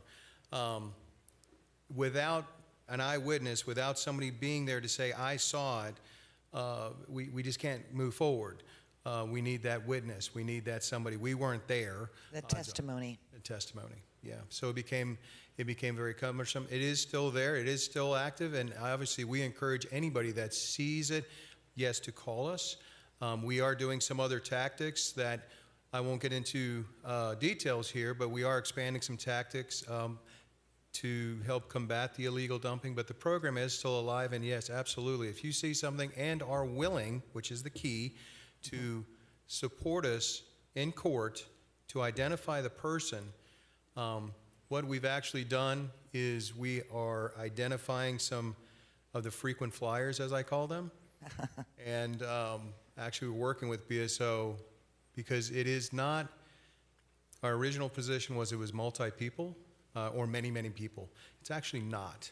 We're finding out it is a smaller group that are doing it, and so we're able to work with BSO and to correct that. Thank you. And also, I've experienced through my residents weekly bulk pickup. For instance, one resident has a AstroTurf business, and every week he's putting out his scraps. And it's a difficult, and then you have construction workers who come home with a pickup truck full of construction garbage from whatever job they're working on, wherever it might be. Since we pick up once a week, and then they put it down, and then the claw comes, and the way you really know if it's a perennial or constant dumper, weekly dumper, it's when the claw picks up and there it creates a hole or a divot in the area between, say, a sidewalk and the roadway or on the side of someone's driveway. So it's a very unsightly thing to see bulk pickup out every week. But again, it's got to be called in. And the way we get people to change behavior, because that's really all we can do, is if they're putting it out on, say, Friday or Saturday, and in Highlands and Cresthaven, those pickup days are on Tuesday. So they're already out of compliance.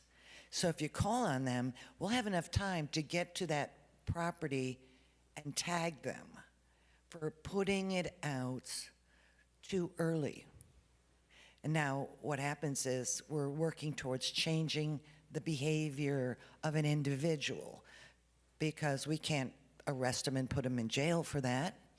And he's living there or renting there. All we can do is change the behavior. And if they continue to do it, they become a nuisance. They get cited more and more. And then they realize that we're not going to allow this sort of thing, and then they get fined. So that is the way we work towards handling it. And you guys, you've been great. Mario from Code has been great. BSO's been great. So the only way that we can really get a handle on it is to call it in and let someone know. And if you're seeing it all the time, please let us know that you're seeing it all the time, and we'll address it as best we can to get the resident to change their behavior. Thank you very much. And you can collect that reward as long as you're willing to testify. All right, the $3,500, I believe, correct? Or 25? Yeah, it's a staggered amount. It could be up to 25. It depends on the amount of material out there. But really, the key takeaway is, again, when you call it in, and we confirm and we do our process and due diligence, you have to be able to testify. Yep. Thank you very much, Russ. Okay, and the other thing I have is we're having our Memorial Day parade on Memorial Day over by the cemetery, I think 23rd, and you were going to probably announce that, Mayor, but sorry. And also the Cresthaven Civic Association meeting will be this coming Thursday at 7 o'clock at the Charlotte Burry Center, and I hope to see you all there. And that's all I have, Mayor. Thank you. Very good. Thank you. Mayor, real quick. Commissioner Perkins? Russ, you did say to me that the reward was taken away, and that was the reason I said that, and now you're saying something different, but we'll talk later. Thank you.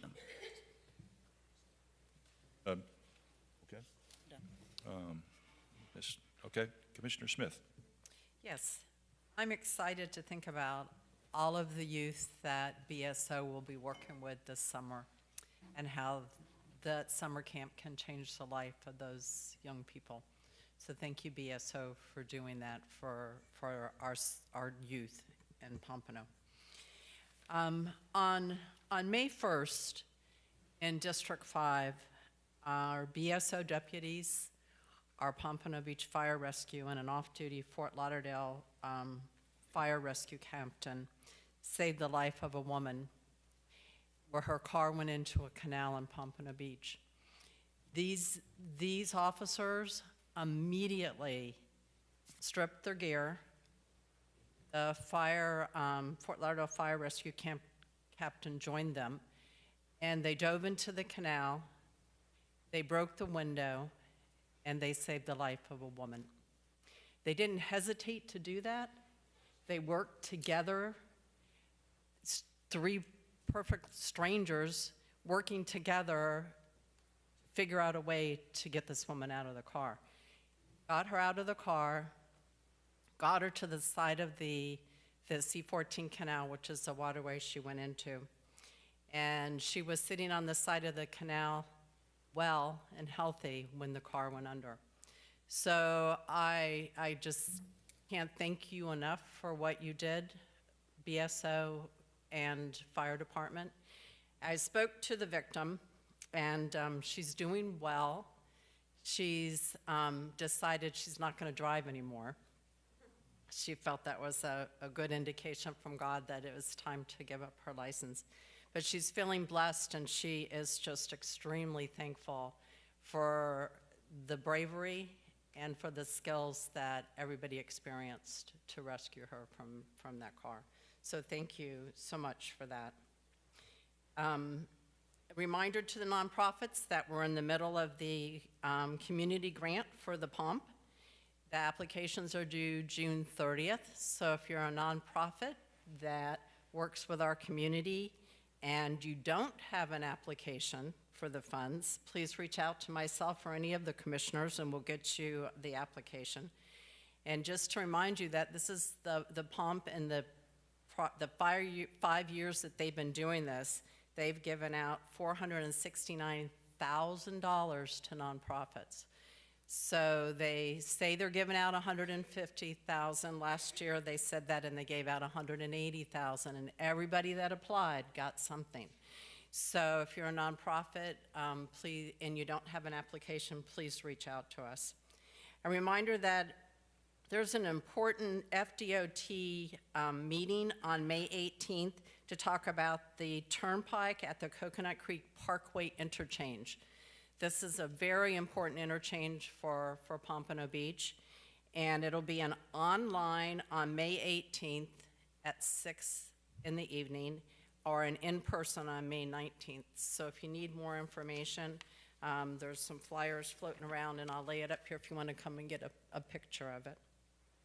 Another important meeting about our corridors is Broward MPO is having a public meeting about the Atlantic Boulevard corridor, the corridor that goes west of Powerline, just east of I-95, and that'll be on May 20th, 6 o'clock at EPAT Larkin. So that's an important road for all of Pompano Beach, especially for District 5 and District 4. So I hope the public will come out and give your opinions and see the ideas, and let's talk about it. I too am going to be modeling Curtis C's clothes. He's making me a gown, and I'm really excited about being able to do Runway for a Cause. This benefits the Kappa Foundation of Pompano Beach and the Pompano Beach Women's Club. It'll be this Saturday at 11:30.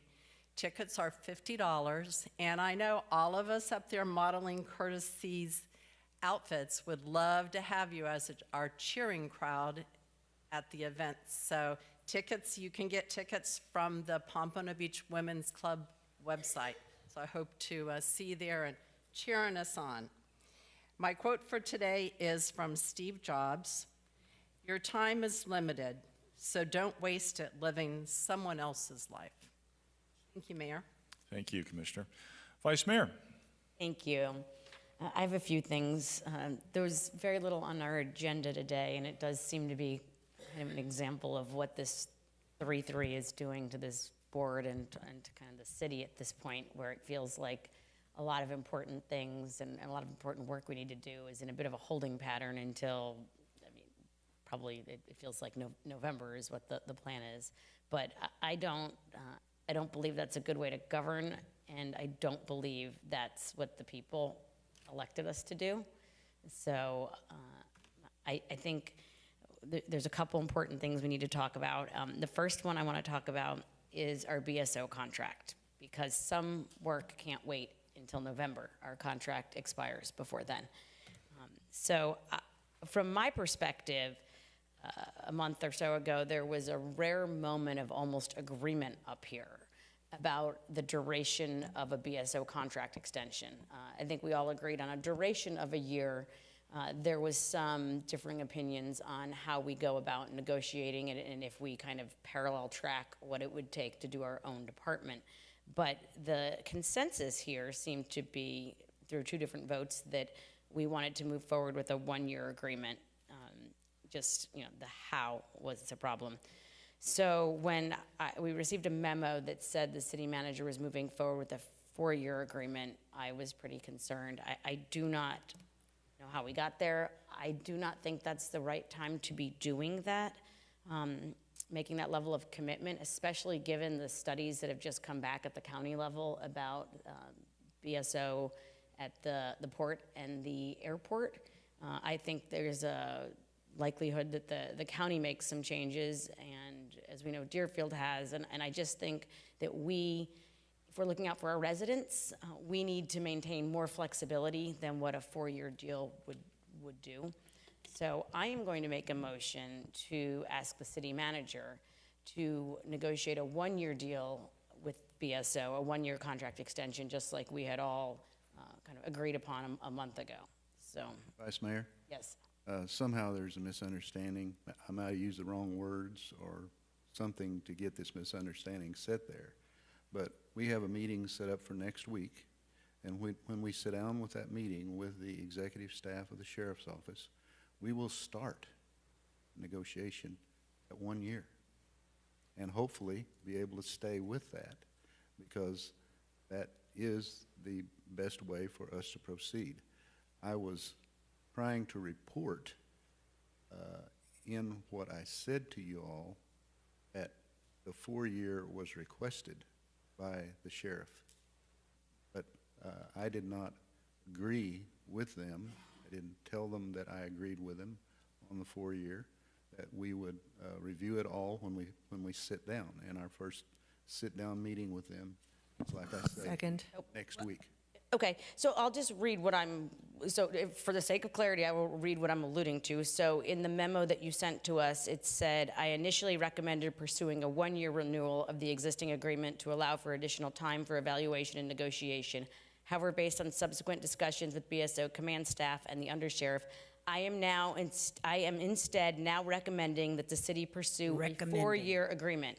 A 4-year agreement would align with the term of our contract. Goes on in here, and then it says, staff will thus proceed accordingly unless otherwise directed by the commission. Okay, So the memo said 1 year. I now am recommending 4 years, and unless the commission tells me otherwise, that's what I'm doing. So I'm making a motion now to ask you to negotiate a 1-year extension to give us flexibility to see what all the other customers or clients of BSO are doing. A second. Motion and a second on the floor to direct the city manager to negotiate a 1-year contract. Okay, discussion on the motion. Commissioner Segerson-Eaton. Yes, thank you, Mayor. Now, I recall it a little bit differently. After seeing the consultant's analysis and the extreme increase in costs that would be borne by the residents, which would mean raising the tax, I'm not in favor of the standalone. I don't believe we actually voted for a 1-year extension. In my estimation, we didn't take a vote. We had a consensus that we needed to negotiate a contract with BSO because we need public service. Whether it's 1 year or 4 years, we need to work from the best bargaining position that we can and get the best contract because we don't have an alternative. That's the way I recall. Thank you, Mayor. Vice Mayor. Thank you. So at our March 24th meeting, during my report and the mayor's report, there were two different motions made. I made a motion to move forward with the one-year agreement, but with us having, a say in the negotiation. That motion failed 3-3. The mayor then made a motion to direct the city manager to begin negotiations with BSO for another one-year contract. And you voted yes for that, Commissioner Segerson-Eaton. And that failed 3-3 also. So both sides were advising the city manager to move forward with a one-year contract extension, but with a different kind of how this was done, right? So what I'm trying to say here today is we actually all kind of agreed on something.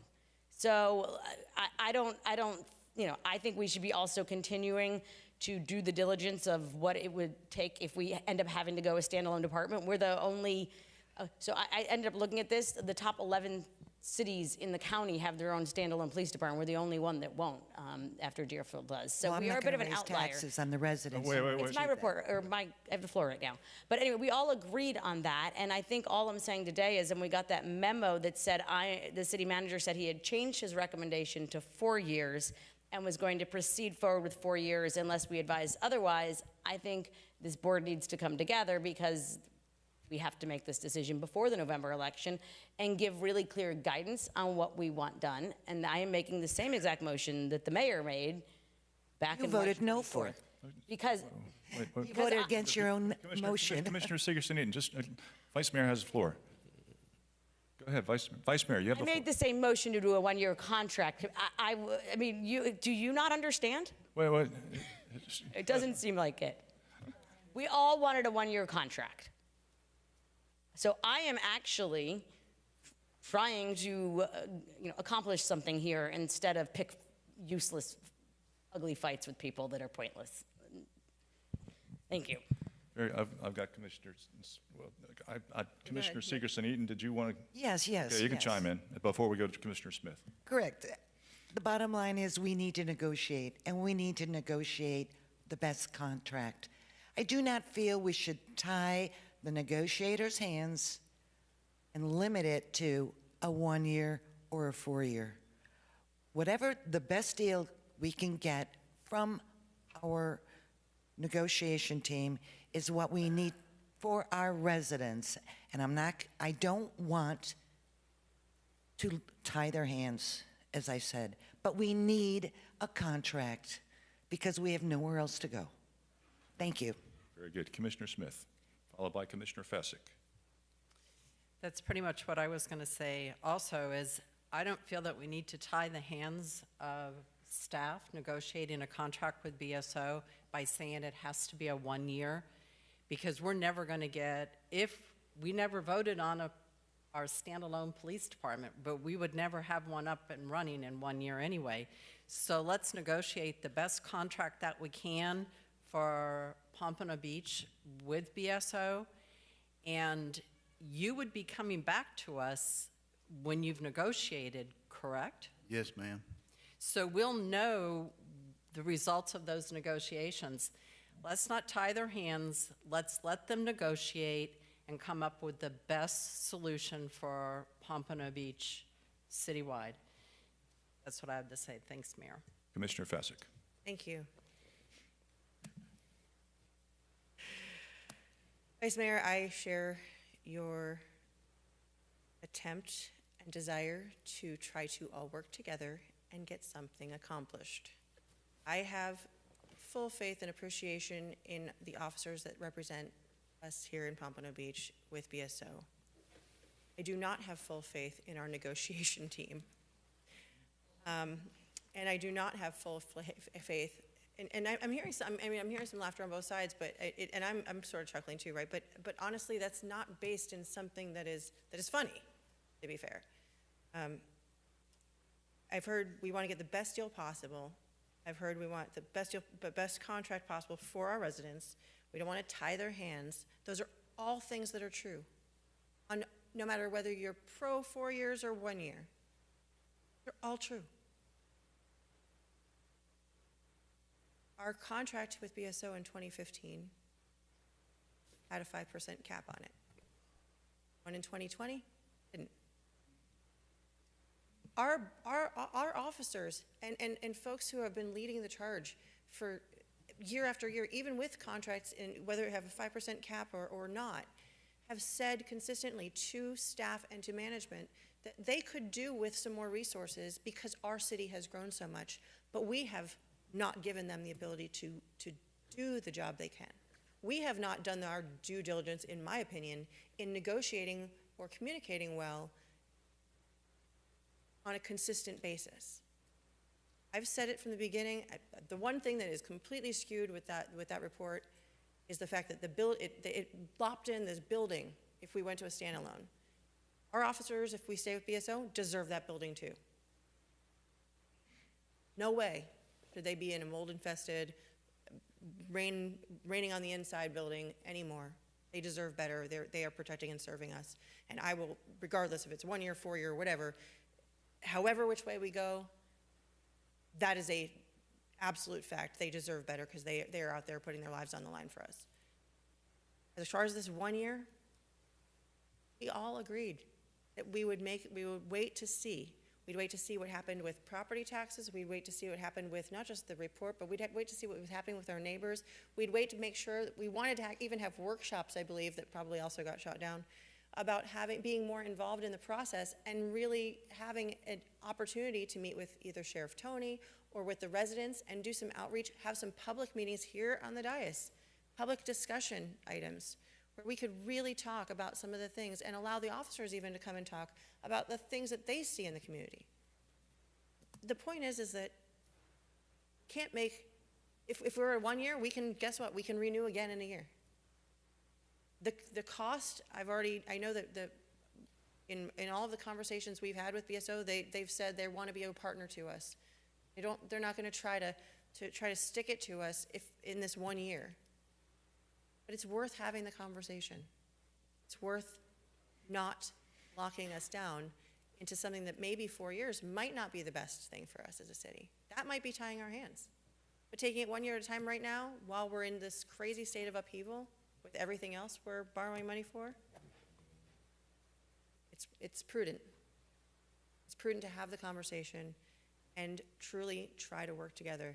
The negotiation team itself, I don't, if the way that we're communicating and negotiating is by dropping a memo at the end at 11 o'clock at the last meeting saying, unless you say otherwise, we're going to go ahead and negotiate with a 4 year when we all said 1, that's the part I have a problem with. It has nothing to do with BSO. It has nothing to do with not BSO. It has everything to do with communication.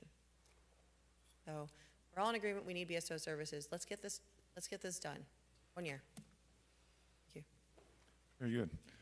Vice Mayor. Thank you. Yeah, so what I want to ensure we do is not set us up for failure, because we do need BSO services at this point, and I think are actually collectively in agreement to probably move forward incrementally, or at least everyone was back in March. Maybe your opinion has changed because the city manager told you his opinion changed. My opinion hasn't changed because his opinion changed. But the memo very clearly said, hey, I changed my mind. I'm suggesting a 4-year deal, and if you don't tell me otherwise, that's what I'm going to negotiate. And I have a concern that we get back this 4-year negotiated deal, because that's what the memo says, and we're sitting here in September with a contract that's going to expire, and we're going to end up at a 3-3 vote and deadlocked. So, I mean, I don't need a crystal ball to see what's going to happen, so I'm sitting here in May trying to prevent that. Trying to say, hey, no, we told you 1 year, and we still want a 1 year.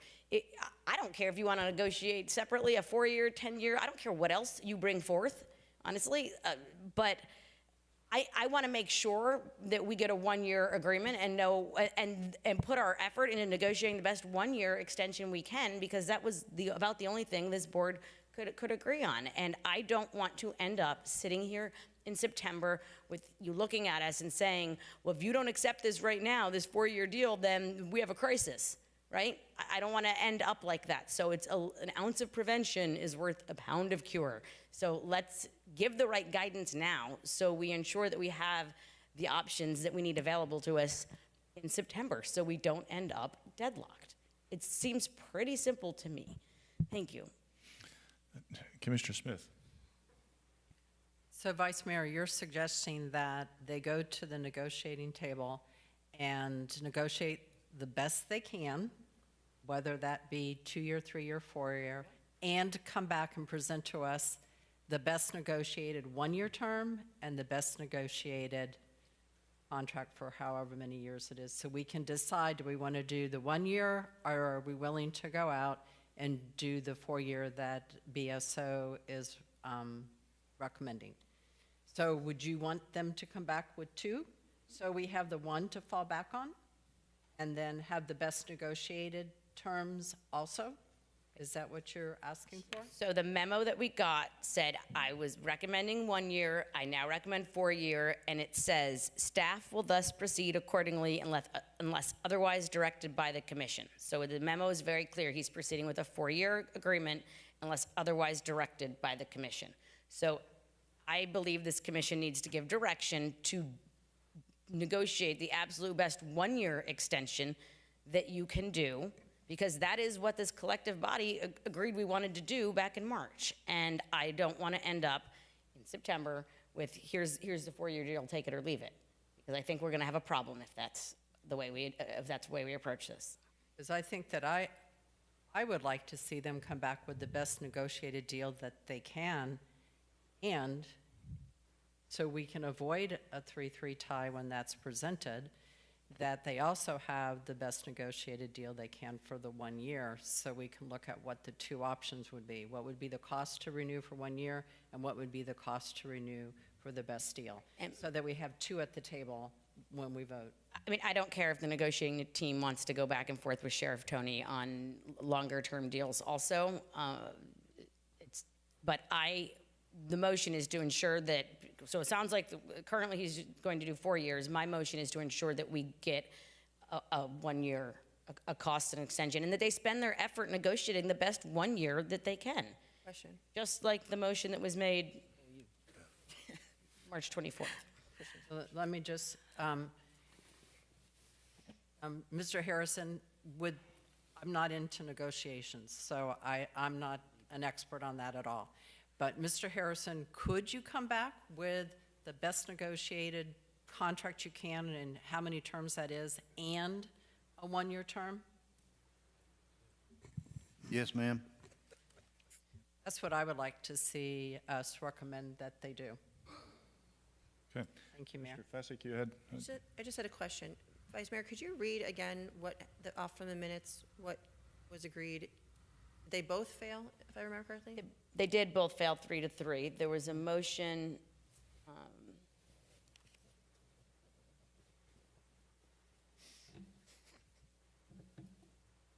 I made a motion to direct the city manager to assemble a committee that includes staff and the commissioner to work towards securing the best possible 1-year contract extension with BSO, and that failed 3-3. And then the mayor made a motion to tell the city manager to begin negotiations with BSO for another 1-year contract to ensure continuity of police services, and that failed 3-3 the other way. I mean, when you read this, it's comical. And now we're sitting here a month and a half later, and some people want a 4-year deal, it sounds like. So I don't know. Like, it is, I want to ensure that we get a negotiated 1-year deal that's available to us to vote on in September, because I'm worried that we're going to end up deadlocked. A secondary question to that then. Mr. Harrison, where did you, I thought we were all sort of like nodded at this 1 year, like, hey, we need to do something at some point. I'll go look and I'll look for it. But where did we get from the memo that you originally thought 1 year was a good idea, and then go to 4? So if we were all in agreement at some point, whether there was an actual motion or not a motion, if there was some sort of agreement, that's what I want to find out. Where did we go? Where did we get to that point where all of a sudden there's a memo that says, yes, 1 was where we were working on, but now we're to 4? And doesn't that have to generally be at, like you said, unless I hear from the commission, it's our decision to make. And quite honestly, the back and forth is not going to work, because this is exactly how you want me to predict how it's going to go? 1 year, $900 million, right? It's not going to be that, but 4 year, $3 million. Again, not going to be that. But that's not negotiation. That's just getting what some people want, and that's not doing the due diligence to find out what we actually need in our communities, which is the goal of the negotiation. If we need more people because our officers tell us we need more people, then we need to allocate for that. If our residents are saying we need more visibility or we want to see more, we have to look at those things and have open conversations. It's not about negotiations for the sake of let's just get the best price, because price and value are two different things. So, thanks. Very good. Commissioner Seegerson-Eden on the motion. Thank you. So, current contract that we have is already an extension. It's a one-year extension, and I believe that we really should be talking about a contract. The point is, to do a standalone, it's very expensive. It'll take 2 to 3 years to get up to speed. So the fact of the matter is, we are locked in with BSO. And if we can get an economies of scale over the next 4 or 5 years to do a long-term contract, a new contract, not just a renewal. Now, there's always that 90-day withdrawal clause that we can withdraw from, which, where would we go? However, your first motion, Vice Mayor, was to put a committee together to negotiate that one-year extension. I find it very odd. I've never heard of negotiating through a committee. You negotiate, especially not with,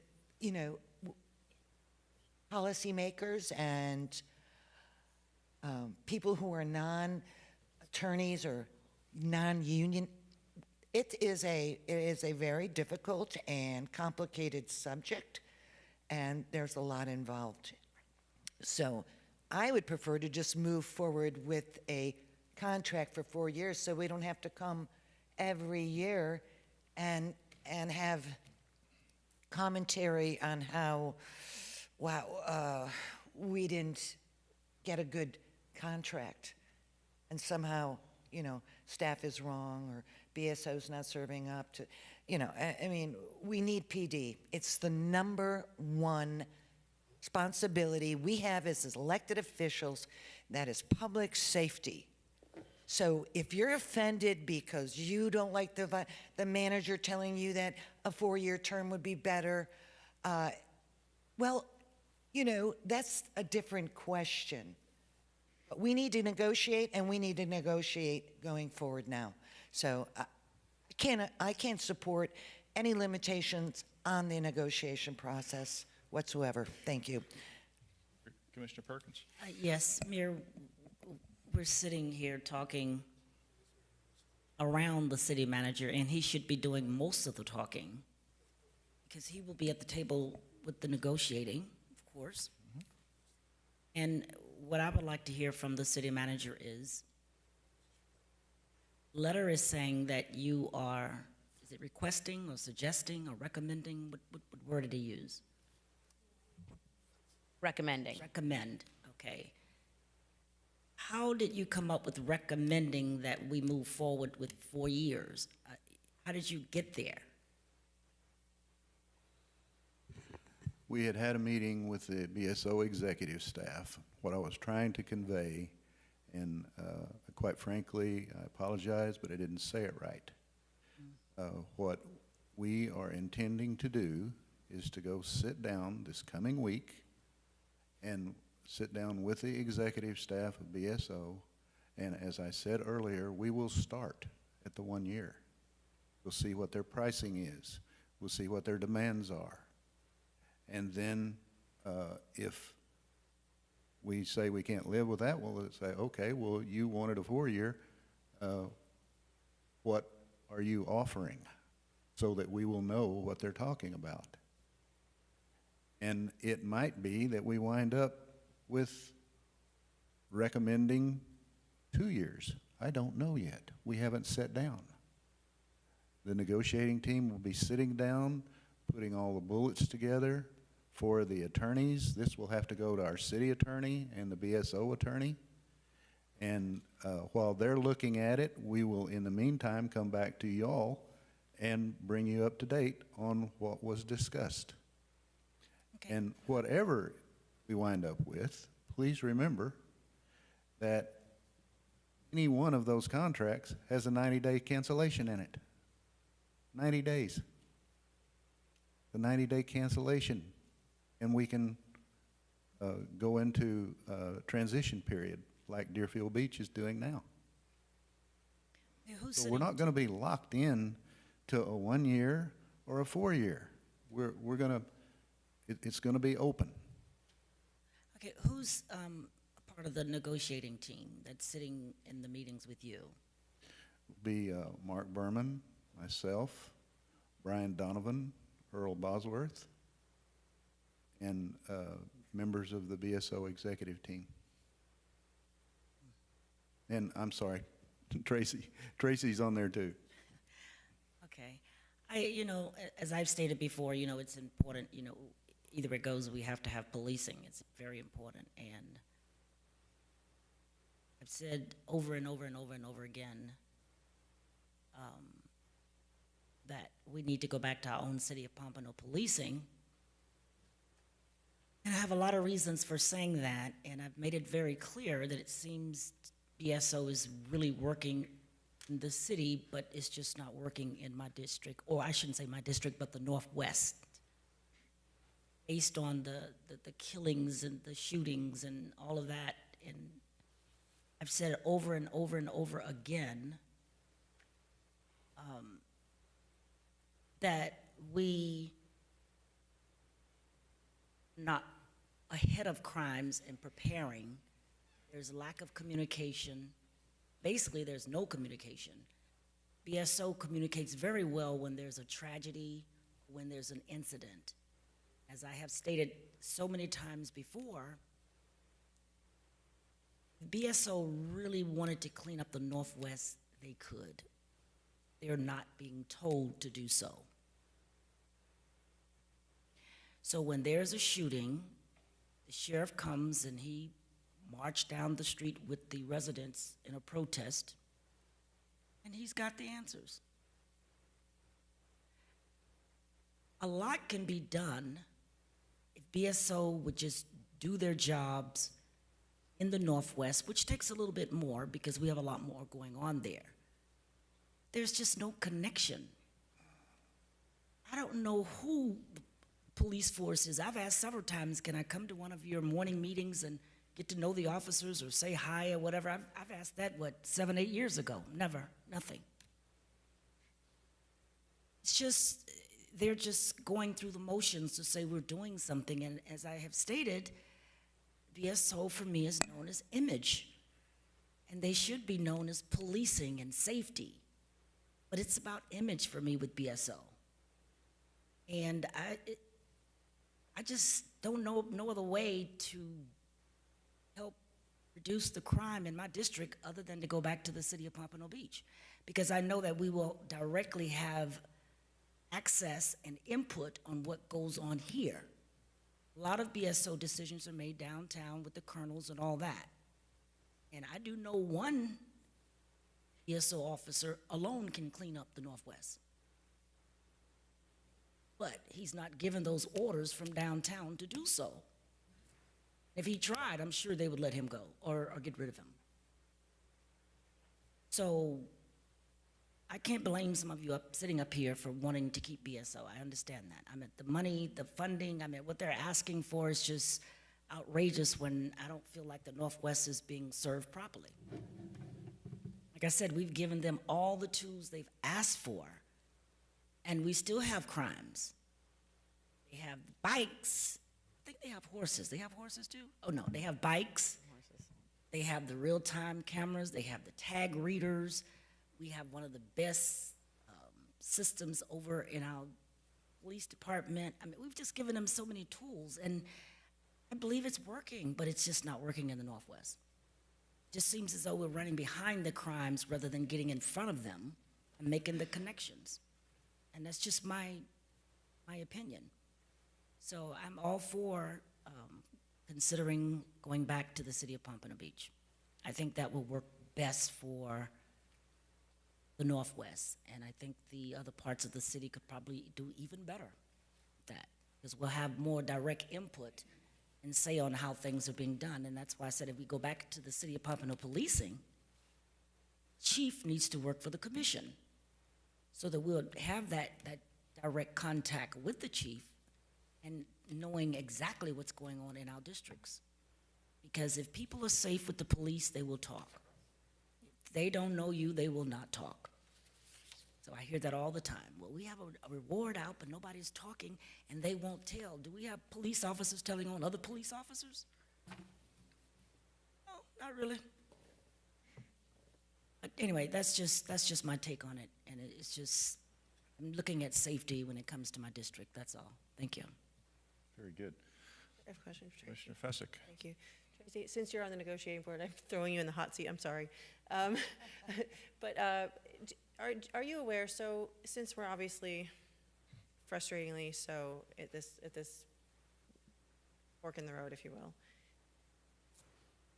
do we have the opportunity per our existing contract to extend that contract again another year? I haven't reviewed the existing contract, but I believe we do. I believe it provides authority to extend for a year. Okay. So that, to me, says I was just reading the minutes, right? So if we can check on that, maybe that's a good thing for you to bring back to us for our next meeting. But I agree with Vice Mayor, this is not something we need to kick down the road, right? The reality is we need public safety. Everybody's in agreement on that. How we get to what each community needs or each community would like to see, that's a different story. That's a negotiation tool. That's a conversation. That's not about a one-year contract or a four-year contract. So I'm curious, basically, because so many times when we have, these 3-3s where we have advisory boards or things like that, and then it basically just says, oh, well, that person's just going to continue to sit there. I'm wondering if that's the same situation with this BSO contract. So 1 year, you can talk about implications or write memos all you want, Mr. Harrison, but the reality is that we need public safety and we need to negotiate for the immediate term because we're not going to be able to do our budget numbers. We're not going to be able to, why bother having us at budget meetings if we don't have the number? Poor Josh. Bad for him, actually. He's just to try to figure out what we're doing. I mean, these are the things that matter when it comes down to it. Let's just, if we're going to wait to decide how we're going to go negotiate, let's just do the 1 year. Let's just get it done. Let's get our numbers solid so we can figure out what our costs are going to be and move on down the road. And we can always see where we are and try to start an actual open conversation. That's what everything is missing in here, is communication, communication, communication, communication. Some of us are happy with the communication we've received and think everybody's going to do a great job. And other people are saying, I would like to be more involved in the communication. Not necessarily negotiating the contract, but just the conversation and the communication of what's needed in the communities we serve. And even that goes both ways. I'm sure that BSO would love to tell us what they need, because I know I've seen memos and stuff for years past where they've said how many resources they needed, and we said no. So can we end this we just left Mother's Day. Everybody had a good one. Can we try to do one good thing for the residents and come together and put everything else aside and just agree to go, just get this one thing done so we can all go home, pat ourselves on the back, and say we did something that we know. Hey, we're not putting ourselves in a box here. So, Vice Mayor, I know you had the motion. I don't even know where we are at this point, but can we just all agree to just get this done for the 1 year and then move forward? And I would say not move forward in April or May of next year. I would say start moving forward and having those conversations like in October. Thank you. Very good. Mayor. Commissioner Seeger-Sneeden. Thank you, and I will say, I think it's obvious we all agree and know that we need police services, public safety. That's a given. And agreeing to tie the hands of the negotiating team and say to BSO, it's 1 year, it's nothing, take it or leave it. is not a good way to negotiate. And compromising, doing what Vice Mayor is suggesting to limit the negotiation staff to a one-year term or a one-year contract, I think does the citizens a disservice. We may be able to come up with a better deal going forward. So yes, I would just love to end all this and Vice Mayor withdraw our motion. And let's just have the city manager and his team move forward with negotiations for BSO because we need it. Thank you. Very good. Vice Mayor. Thank you. I'm not going to withdraw my motion because the memo we received said, unless I get other guidance from the commission, and I appreciate Mr. Harrison clarifying that he intends to do that anyway, but I'd like us to be clear too, so we don't have someone later point at this memo and say, I told you this is what I was doing. I'm really trying to be proactive so we don't end up with a problem in September. And I feel the frustration that Commissioner Fezzik, that everyone feels here about not being able to accomplish what seems like the most basic thing. But with the uncertainty of what other entities are doing with BSO right now, seeing the report from the airport, seeing the port, listening to what the county is saying, I don't think it is a wise decision to enter a long-term contract right now. That is my opinion. We are already the biggest contract. Deerfield is gone, and I think if then at some point we had to stand up our own department, it would become more difficult if everyone else had already done that. So I would like to prioritize a one-year contract, and I want to make sure that we give that guidance. Like I said, if the city manager wants to go negotiate a 4-year deal or whatever else he thinks is a plan B or another option to bring forward to us, no problem. But right now we have a memo saying I'm going to negotiate a 4-year deal unless you tell me otherwise. And I want to tell him otherwise. I want to say we need a 1-year deal and 1-year extension, and if you want to negotiate your 4-year deal, go for it. But I don't want to be left without the option that I think we all a month ago agreed that we wanted. Thank you. Very good. Okay. Yeah, Mr.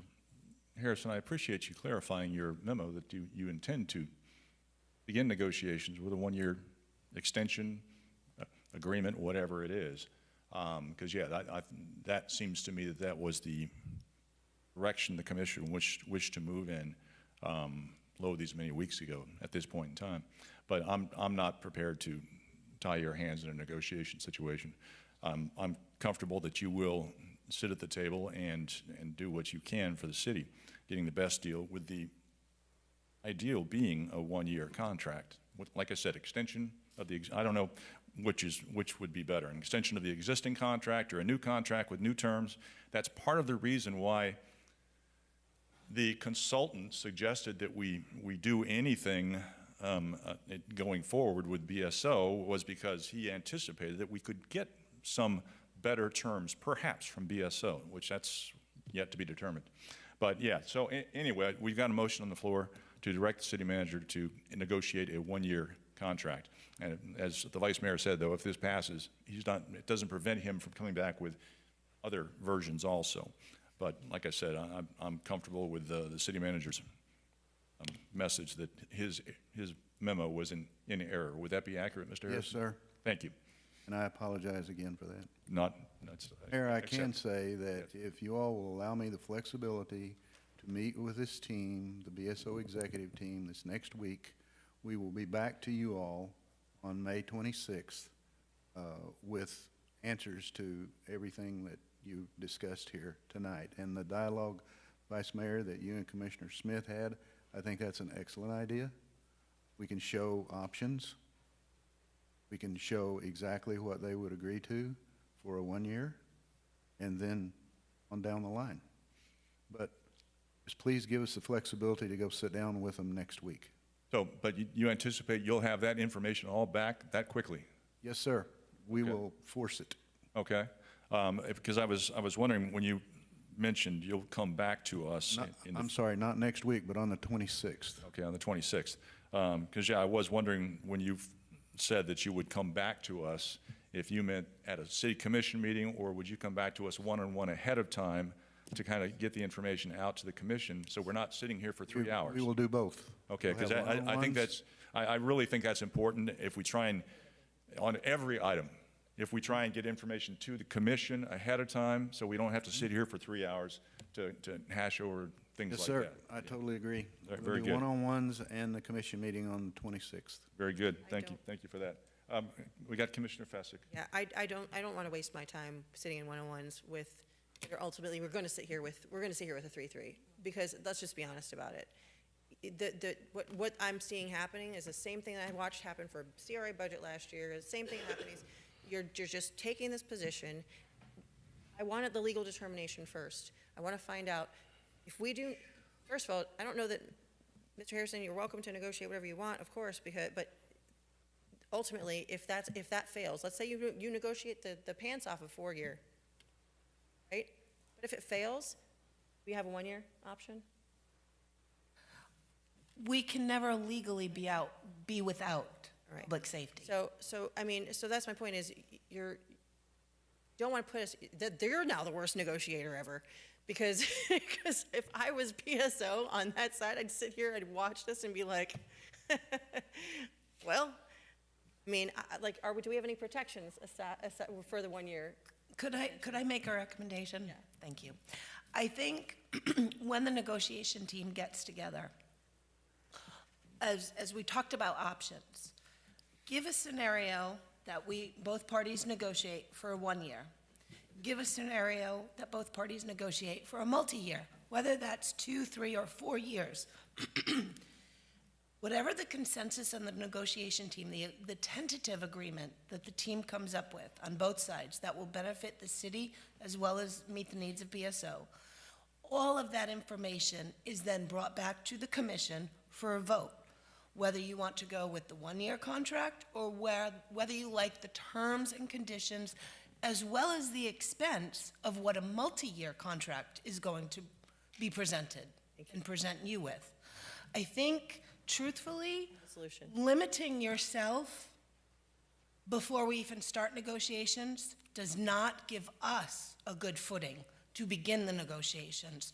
So I would caution not to limit us, but yet bring back a 1 year and what those terms and expense and conditions will be for the 1 year, but also let you know what a terms and conditions and expense will be for a multi-year. And then you all get to decide. But then you have the full picture, and you're not limiting the negotiation team, and you're not limiting yourself either. Okay. I think I have a potential solution that may be amenable to everybody. It won't tie hands. You doubt it, Commissioner? Okay, well, that's definitely the spirit of working together. Thank you. I mean, for Christ's sake. Go ahead, Commissioner Fessick. Commissioner Seeger. It's not my motion. This is discussion on the motion. Commissioner Fessick has the floor. I'm not going to bother amending a motion until I have it, until I throw it out there and get some input. And maybe we open it to the public. If you want to negotiate a term, and Mr. Harrison, you've said that there's a 90-day termination for every contract, correct? Could you, as part of the, is that what you said?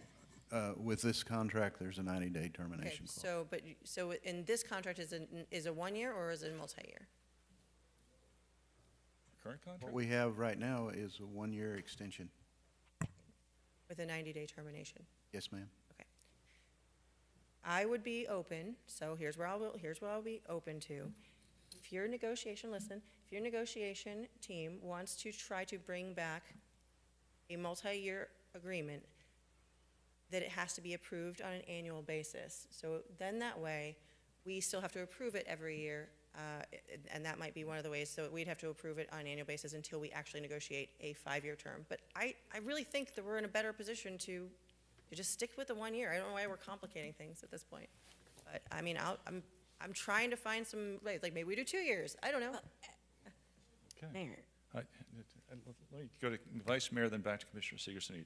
Again, I think we are absolutely beating a dead horse at this point, but I am reacting to what is in a memo that says, I've changed my mind, I'm going forward with the 4-year unless you tell me otherwise. Mm-hmm. So like we've said over and over, if you want to spend your energy negotiating a longer term deal, That's fine.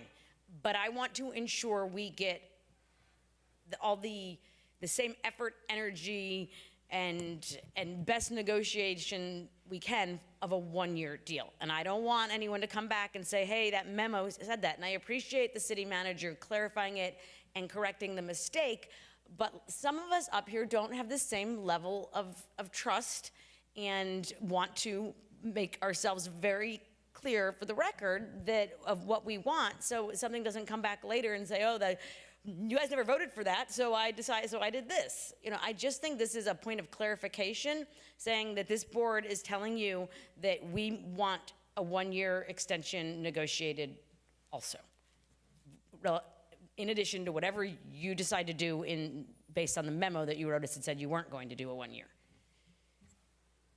Very good. Commissioner Segerson-Eden. Yeah, I just want to remind everyone as well, the legislation has already passed that says that we cannot reduce the amount of money that we spend for law enforcement, regardless of what happens with the property tax reform. So we cannot reduce. We are locked into what we are paying this year. We cannot reduce. So just want to add that little tidbit. Thank you. Very good. Further discussion on the motion? Seeing none, let's go ahead and call the roll. Commissioner Fezzik, You clarify the motion again? Direct the city manager to negotiate a one-year contract with BSO. Yes. Commissioner Perkins, Yes. Commissioner Segerson-Eaton, No. Commissioner Smith, No. Vice Mayor Fournier, Yes. Mayor Harden. No. Vice Mayor, you still have the floor. Okay, there's one other topic I wanted to talk about, which might be even more controversial. Ready? Go. All right, here we go. So, like I said, there's some things that I really think it's not right to kick the can down the road and wait till November to deal with.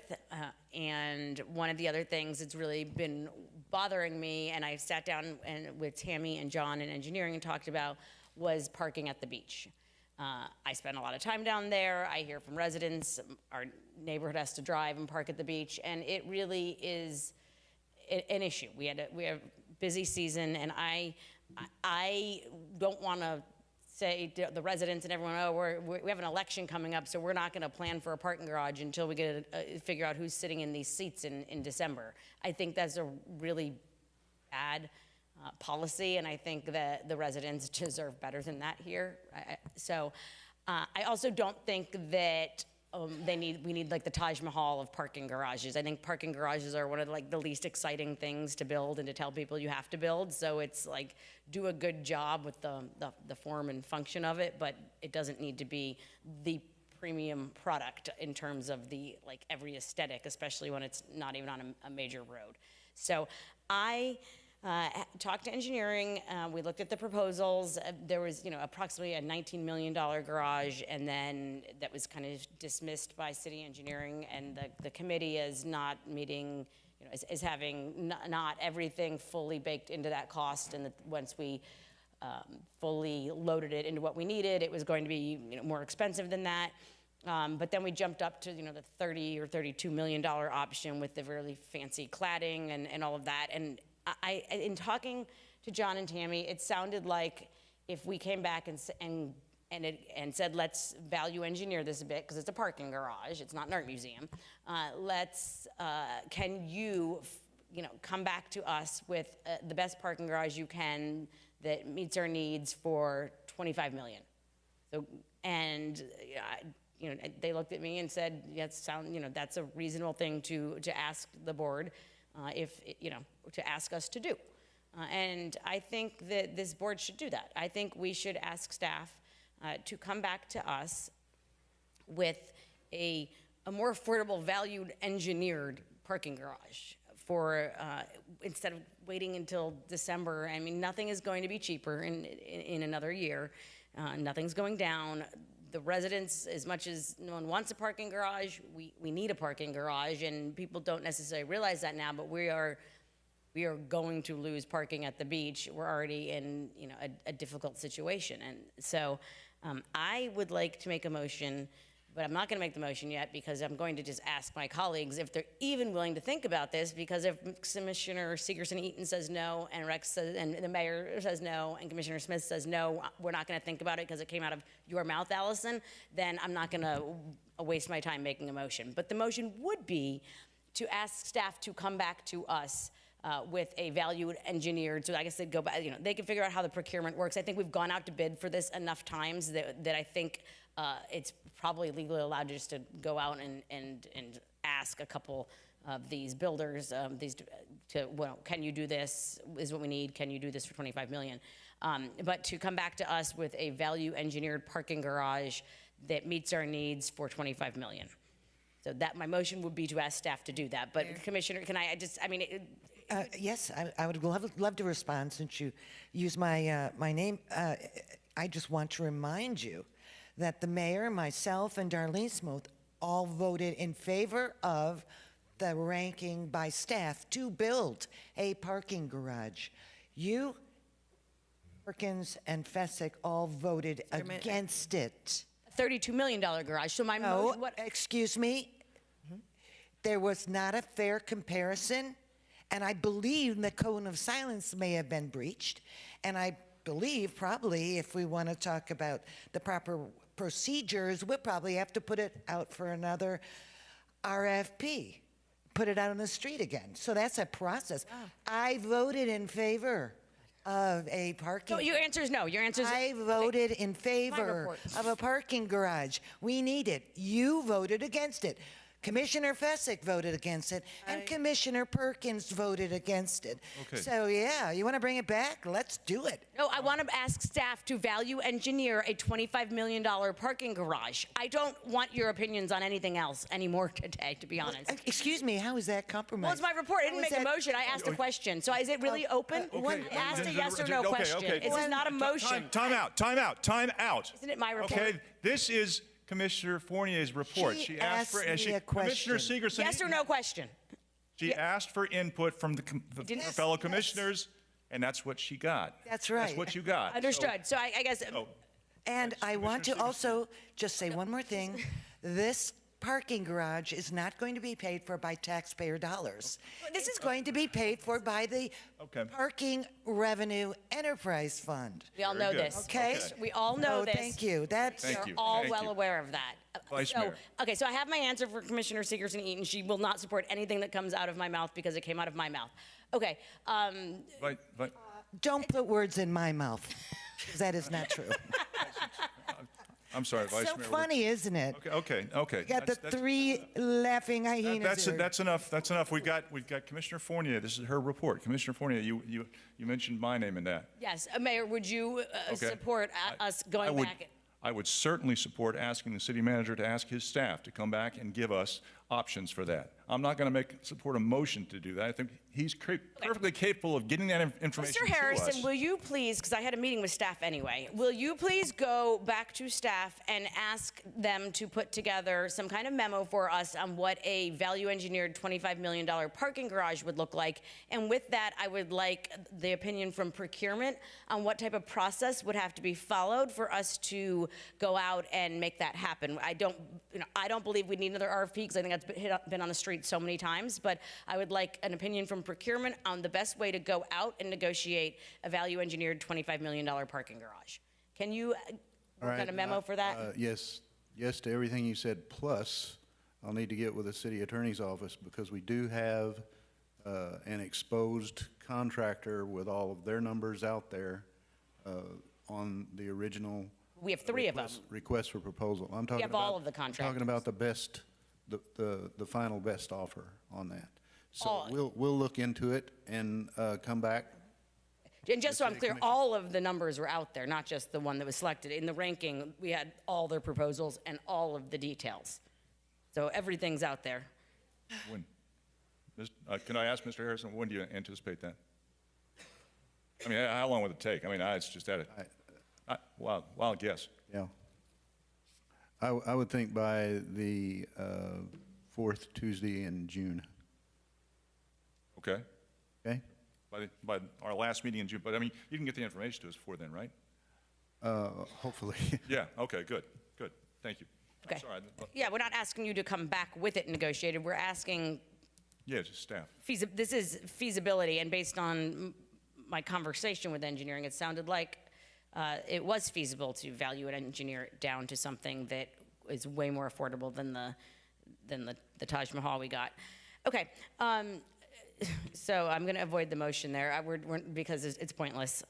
It's absolutely pointless. So Yeah, I mean, it's my district, so yeah, I actually have a lot to say about it. I have been since the parking garage, which I thought was a terrible idea, at $30-something million, I agree, and things were really messy when I looked at the procurement. I've talked to business owners, I've talked to I've researched, I've talked to just anybody out there. I picked up the phone, made phone calls, I've searched the internet. And then I've gone back to also what residents have said that they've wanted, right? And so they're not against parking. Almost everybody's in agreement. We need parking. We all agree. One of the things that I did hear, and I did see from the RFP, was the future plans for a hotel development, and that was why they had the footprint that they had for this thing. But it had to have a certain wide space so that there could be a future hotel development. And I just want to point out that in District 1, one of the things that I've been asking for, and I've talked to, engineers, is it possible? I've talked to companies that sort of would make these happen, where we could potentially have something, get it back. One of the things I found out, by the way, when I was having all these conversations, was that the reason that some people were so upset, I think, about that parking garage is because they were promised X hundred number of spots, which in that parking garage, which then when you did the math backwards, if there was 700 spots, and I know at least 200 were spoken for, and there potentially more, especially with the potential future development right next door to it, that's now not $40,000 a space, that's $80,000. So it's actually more. I took the different approach, and I said, okay, well, what can we do that we can get parking, maybe even more parking than 700 spaces, right? But because we're planning for the future, but how can we use that space that was a park and give something back to the residents too? So even if it's funded partially, even if it's not funded immediately by what you would say is taxpayer dollars, it is, but a lot still, we're still investing money. We would be able to have something where we look at it and sort of reverse engineer a better idea for the land itself. And that includes a parking garage, potentially a community center of some kind, because District 1 has none at the moment. I mean, we're losing our green space left, right, and sideways. So considering that was Oceanside Park first, I'm fine with being Oceanside parking as long as we end up putting some green space back and just allotting. If we're gonna build a parking garage, let's do the best we can with the entire lot, not the little sliver that they gave us so they can build out another piece later. I wanna make sure residents get a park next to this.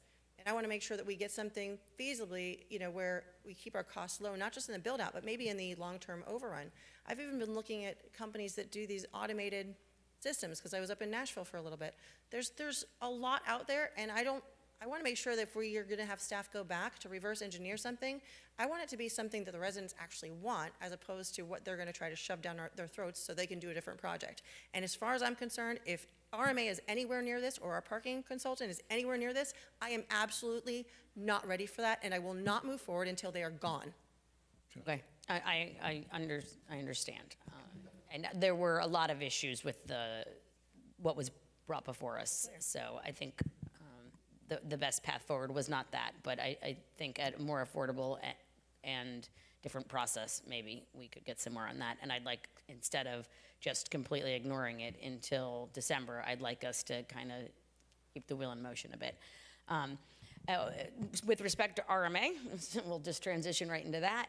I appreciate the memo that we got. I know that was a CRA ask, but it was, I was really actually upset when I read the police report and the memo on the incident, the aggressive physical behavior, the verbal abuse by someone who is a longtime consultant, the principal of RMA, a longtime consultant in our city, really bothered me.